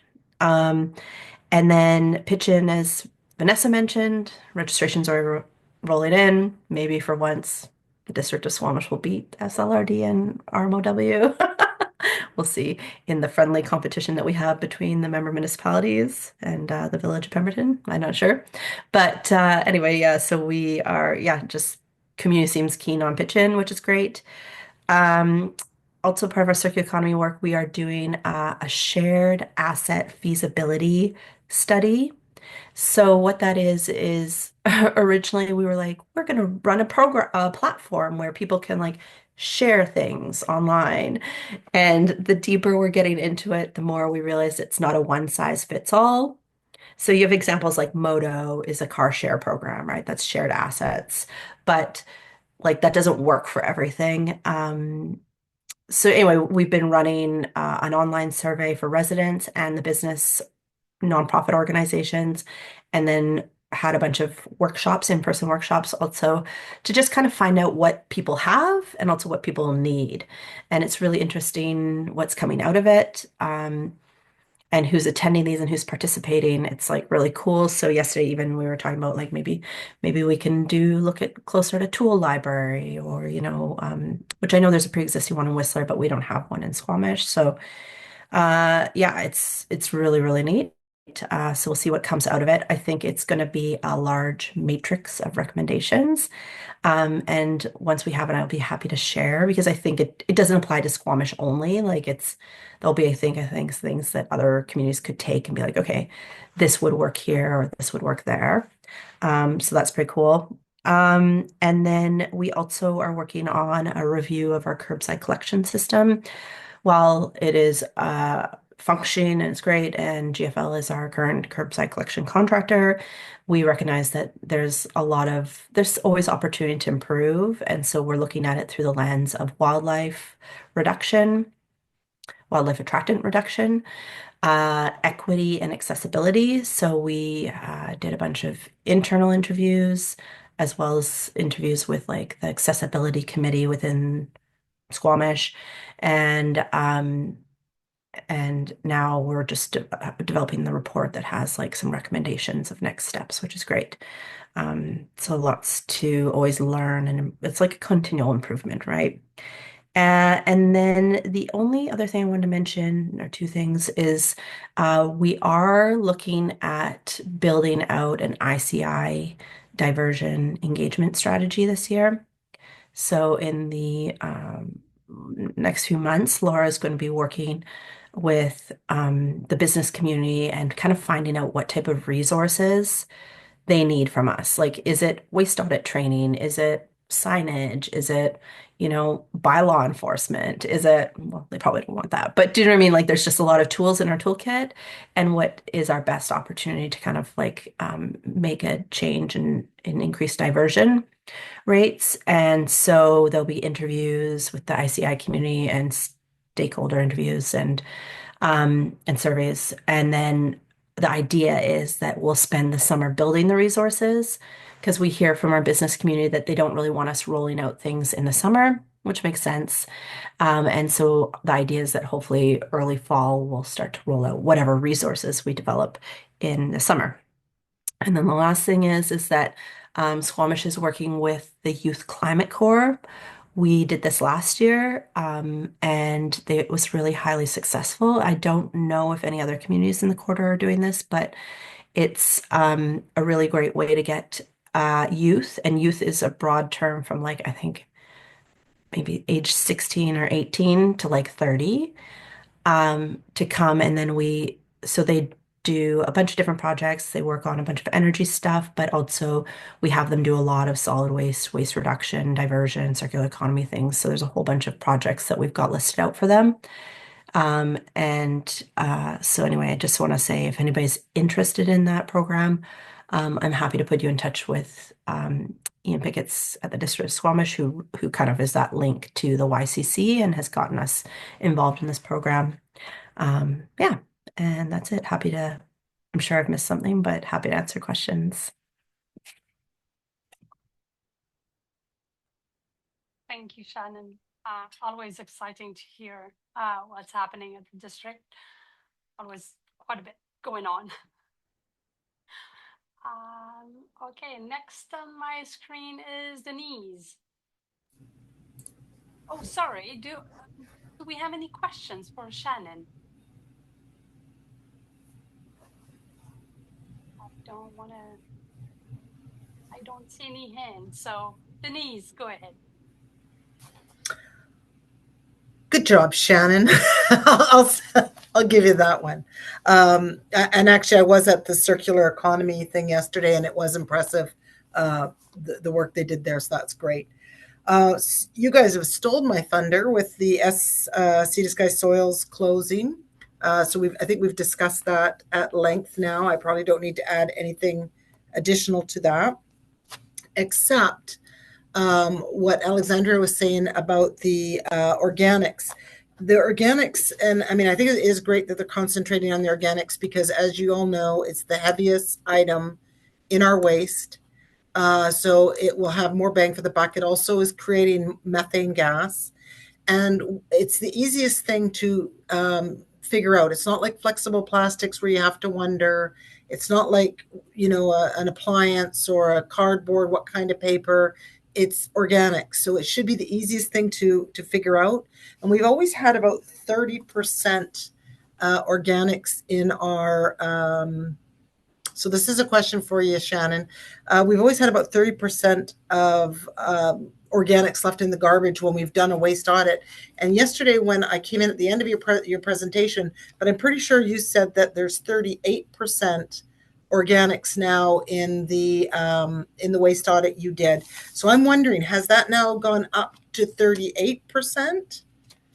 Or, I mean, because anyhow, that's a huge amount. So that, yeah, it's good that we really concentrate and get that out. So my question to you, Shannon, is did it go up higher? I actually don't know. I'll take that question. I'll look it up while the next person's speaking. Okay. That what you came in, I was presenting purely on the C&D and ICI sector. So Okay.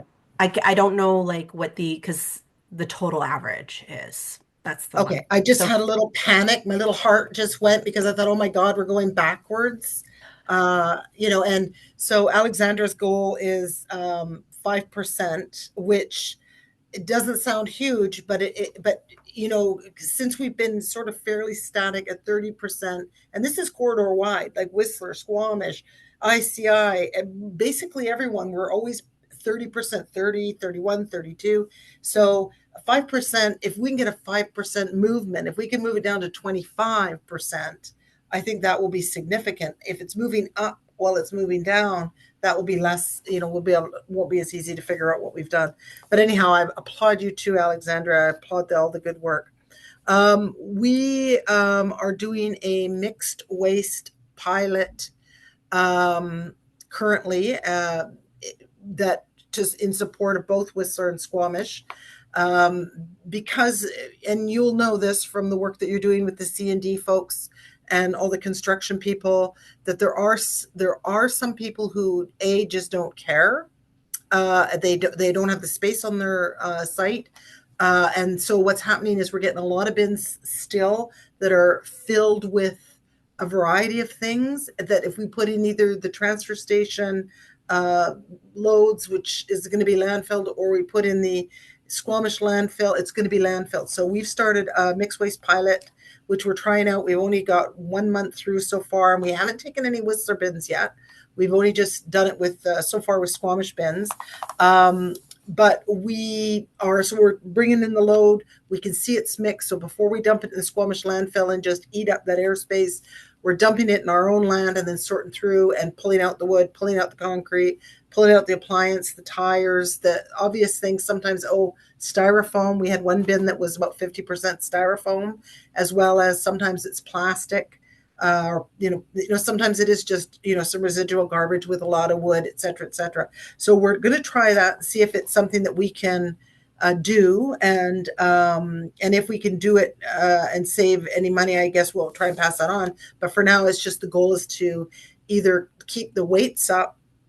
So the construction material isn't easy to compact. So it takes up a lot of space at the Whistler transfer station and those bins that are going out, leaving. And in Squamish, it just takes up pure landfill space. Like if we put in concrete bricks, or even this week we had some steel tubes that were filled with concrete. They had concrete throughout the steel tubes. So we thought it was steel, but they were heavy and we couldn't figure out why they were heavy. And so once we got them down there, it was like, okay, this is what this is. Well, that would be impossible to, you can't recycle it, and you can't crush it. So that's what we're trying to do, and I will let you know how that goes.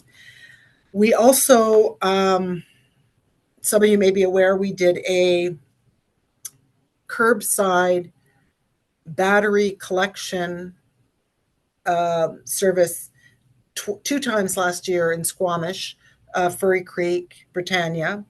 And so that's coming up again this year. So we are doing, I think that's the week of April 21st. So 3 weeks from now, again, that will happen again. Last year, I think we got 1,300 kgs we collected, which was actually the amount we totally collected the year prior. So I don't know yet what our annual amounts are, and whether we just save people from coming down to the other facilities in Squamish, or we don't have that information. I think probably till about May this year they'll look back at kind of everything that happened in the area. But my goal, to be honest, is that I've got it written up here somewhere. I'd like our corridor, the SLRD, so the whole corridor, to get to 310 kgs per person of battery collection, because that would make us the number one collector of regional districts in the province. And so that's just my I have to have something to shoot for. That's the thing I'm shooting for. And sort of further along in that realm, we started putting battery buckets in multifamily dwellings that have asked for it. And actually, Laura, it's been put in her, she asked for it, it's been put in her where she lives. So I would be interested to know how that one's going, but I think that's going to make a difference as well. I think if people have an easy place to kind of move their batteries along, we're hoping that that's going to make a difference, and we're going to see our numbers starting to go up.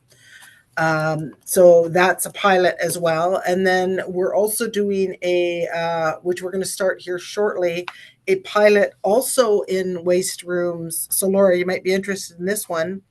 We're going to have a tote that will collect electronics and small appliances. So, that one there, we would exchange the tote altogether. So that's not something that will be needing to be exchanged on a weekly basis, or even a bi-weekly basis. It might be a monthly. Just when it's full, people can call that in, and then we'll exchange it, that full tote for an empty tote. So we're just going to go slow. We're just going to offer it to people who ask, or who are looking, who are, have there's some facilities around like West Winds or the Aqua that have somebody on board that is really intent on making a difference. So in those ones, we're going to offer this and just sort of see how it goes, and see if we can offer it more mainstream, as if we can get any buy-in for that. And again, I think people just don't want to get in their car and drive down to a depot site, so they just throw it in the garbage. And I think we're missing an opportunity there to remove those things from the waste.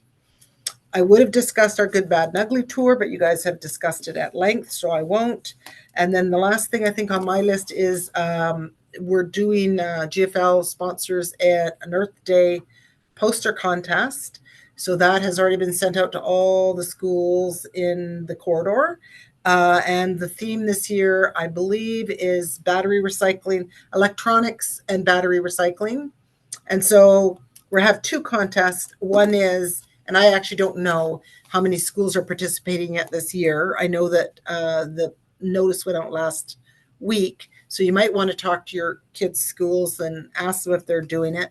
We're also going to do a collection of, we're going to give them battery buckets and buckets for electronics as well. And then just see how many kgs we can collect from the schools and, of those items, to see again if we can move the needle or make a difference.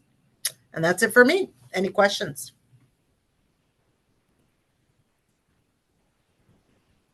Did you say, oh, sorry, Mary Lou, but did you say 310 kilograms of batteries per person? Yeah. So, yeah, that's the goal. Seems like a lot of batteries. It really does, right? But if so, on the Call to Recycle website, and we're not far off actually. So on the Call to Recycle website, and I don't know how they calculate it. I don't know whether car batteries are part of that, but it's they collect how many ever kgs. You can find it. You can go back and look. And so I think the winner was Seashalt, and that whatever that regional district was, and they were probably at 305, which is why I picked 310. And so they'll just get how many ever batteries that they'd collected in that regional district divided by the number of people who live there, and they get these numbers. So we were actually, I think we were, I don't know, don't, I'll be a liar, but I think it was like 255 or something. It was higher than I thought. So like when I give you my numbers that we did the curbside 1300 kgs, I think it was 1310. That's just us, what we collected. And then just us at our depot site had collected the prior year 1300 kgs. So it appeared that we doubled ours, but that's just for us. Like London Drugs collects them. I think Canadian Tire collects them. Home Depot collects them. So there's a number of places where you can drop them off throughout, the regional district.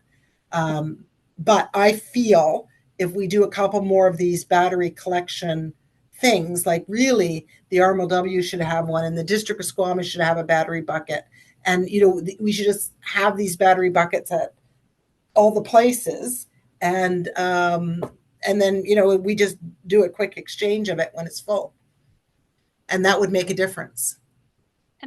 And Lauren, it would be interesting to see where Seashell is this year in terms of collection, because sometimes it can be like 1 year there's shit like I know we have a load at the Lillooet landfill that we're gonna ship, and it's quite a long time of collecting those. So Right. that might trigger like a really high amount, but it's like it could be 2 years worth of batteries collection, right? Right. Yeah. So it all depends. It all depend on like, is it multi-years of collecting batteries in one location that will just like really trigger the level? Yeah. So it is on the Call to Recycle website. I can't remember where but you could find it, but I believe that it's still just not 2024's information yet. I think it's still just 2023 and earlier. So yeah, that would be good to watch, Mary Lou. You're right. Was it one good year for them? I don't care. I want to win. And then I think once we do, we can just keep going with it. And just to answer your kind of questions/comments about organics, I just want to point out that in Britannia Beach, we went from 33% of organics in 2020 down to 27% in 2024 when we did very the good. waste audit. And in Furry Creek, it went from 42% in 2020 down to 21% in 2024. That's amazing. And so what did you do to get that? We just pushed the information and we kept pushing the information. But it's also like one day, right? It's a screenshot of that specific day. Like we don't, but it keeps going down. That's the main thing. Yeah, as long as you have a trend going down and my batteries go up, then we're, Like we just need a trend. Sometimes there's trends that we see that it's like we still have quite a bit of paper going to landfill from those two communities, which I still don't understand. But it's just trying to, keep pushing the information, and hopefully we're going to see like a reducing amount of waste that shouldn't be going to the landfill. Yeah. Vanessa. Denise, could you share or email me what was sent to the schools? Because we have the workshops through Aware, and I'm wondering if there's a way that we could share your contest through their network. Yep. Amazing. Thank you. So I'll send an email to when I get off this meeting. I will send an email to Eden to send you the information. Perfect. Yeah. Thank you. And Yeah. if you can include like who should be like, I'm assuming the school shouldn't be contacting you directly, but if you have a contact at GFL, I that think we there's a can. contact on the poster. I don't know. I don't know how they did it, but they did send it to all the schools. So, but I mean, to come at it from another angle, fantastic, right? Perfect. The more participation, because they have so there's two, like the kids win, well, the top school participation will win soil, and you know, t-shirts and you know, little hero things. What are they called? You know, when you win a badge, like first, second, and third. Yeah, for the posters. But the batteries will win like the first place school that collects the most per child will win $250. Then I think it's $150 and $50. So it's $500 worth of cash. So I mean, you know, that still helps, right? Alexandra? Awesome. Just to take the opportunity to let those of you know who may not know, I will be taking over temporarily from Charlotte on the zero waste school workshops. So anything to do with that, please feel free to reach out to me directly as well. We do have two coming up on Thursday in Whistler. So if you'd like for us to share the message on this competition and just kind of double down on it, we can absolutely. Absolutely. Yeah, no, let's try and get some participation and yeah. Thank you. Awesome. Thank you. Anything else for Denise? I don't see any. Thank you. Lauren. Hi, everyone. So I did not spend much time preparing this update, so it'll be a pretty quick one for me. One of I would say the main thing I'm working on right now is updating our solid waste bylaw and creating a report to council with that update. That's taking quite a bit of my time. We're making a number of changes. I also have another report coming up to our council on our zero waste action plan. Every year we do an annual implementation plan report, and I will likely be presenting that towards the end of April, early May. So trying to collect all of our data and present that in an easy to digest manner. Also working with Aware on a few different events, creating an outreach booth on textiles to present at the clothing swap. Also working on organizing the repair cafe. We're doing 4 repair cafes again this year, so that'll be good. And then we also have Pitch-In Day coming up, both our staff one and the community-wide one. As you saw, also working on our construction and demolition guide and figuring out how to communicate that out to the industry. And then one of the last things I wanted to talk about, I think some or most of you know that we had applied for a grant to get a reusable coffee cup program in Whistler to run a pilot for that. We applied to Clean BC for that grant, so it's a provincial grant. It sounds like right now there's a bit of a funding freeze happening at the provincial level, so we haven't heard anything at this point. The original grant, the pilot needed to be completed by February 2026, which is looking unlikely that would happen at this point if we do get the grant. So hopefully, if we do get it in the future, they do extend that timeline. And hopefully there's a decision within the next few months, because then eventually we will start looking at other funding sources and how we can still push forward with that project, because we'd really like to see that happening in Whistler. Yeah, those are some of the main things I've been working on. Alex, go ahead. Hi, Lauren. Just a quick question about the solid waste bylaw update. Yeah. Do you have an estimate of when that might be live? Just to kind of. No, we aiming for the next 2 months. we're pushing through some things this week and aiming to have an updated. Originally, it was going to be April 29th for my council presentation. Doesn't look like that's going to happen, so hoping to get an updated timeline by the end of this week. Okay, thank you. Yeah. Any questions for Lauren? I don't see any. Misha, you're next. Sorry, hold on. Hi. I am terrible at public speaking, so please forgive me. So just a few little things that we've been doing. We are prepping right now. We have our Green Team Committee, and we are meeting about the Pitchin Week event. We have quite a lot of groups that are showing interest in being part of our Pitchin Week, so that's moving along really well. And then, as you guys know, we have the clothing swap happening. I believe it was the library, the Pemberton Library, that hosted a repair, or not a repair cafe, sorry, a kids' toy swap, and apparently it didn't go so well. So we might approach them to see if maybe they would like to do a collaboration with the village to do, just like you mentioned, a kids' toy and clothing swap.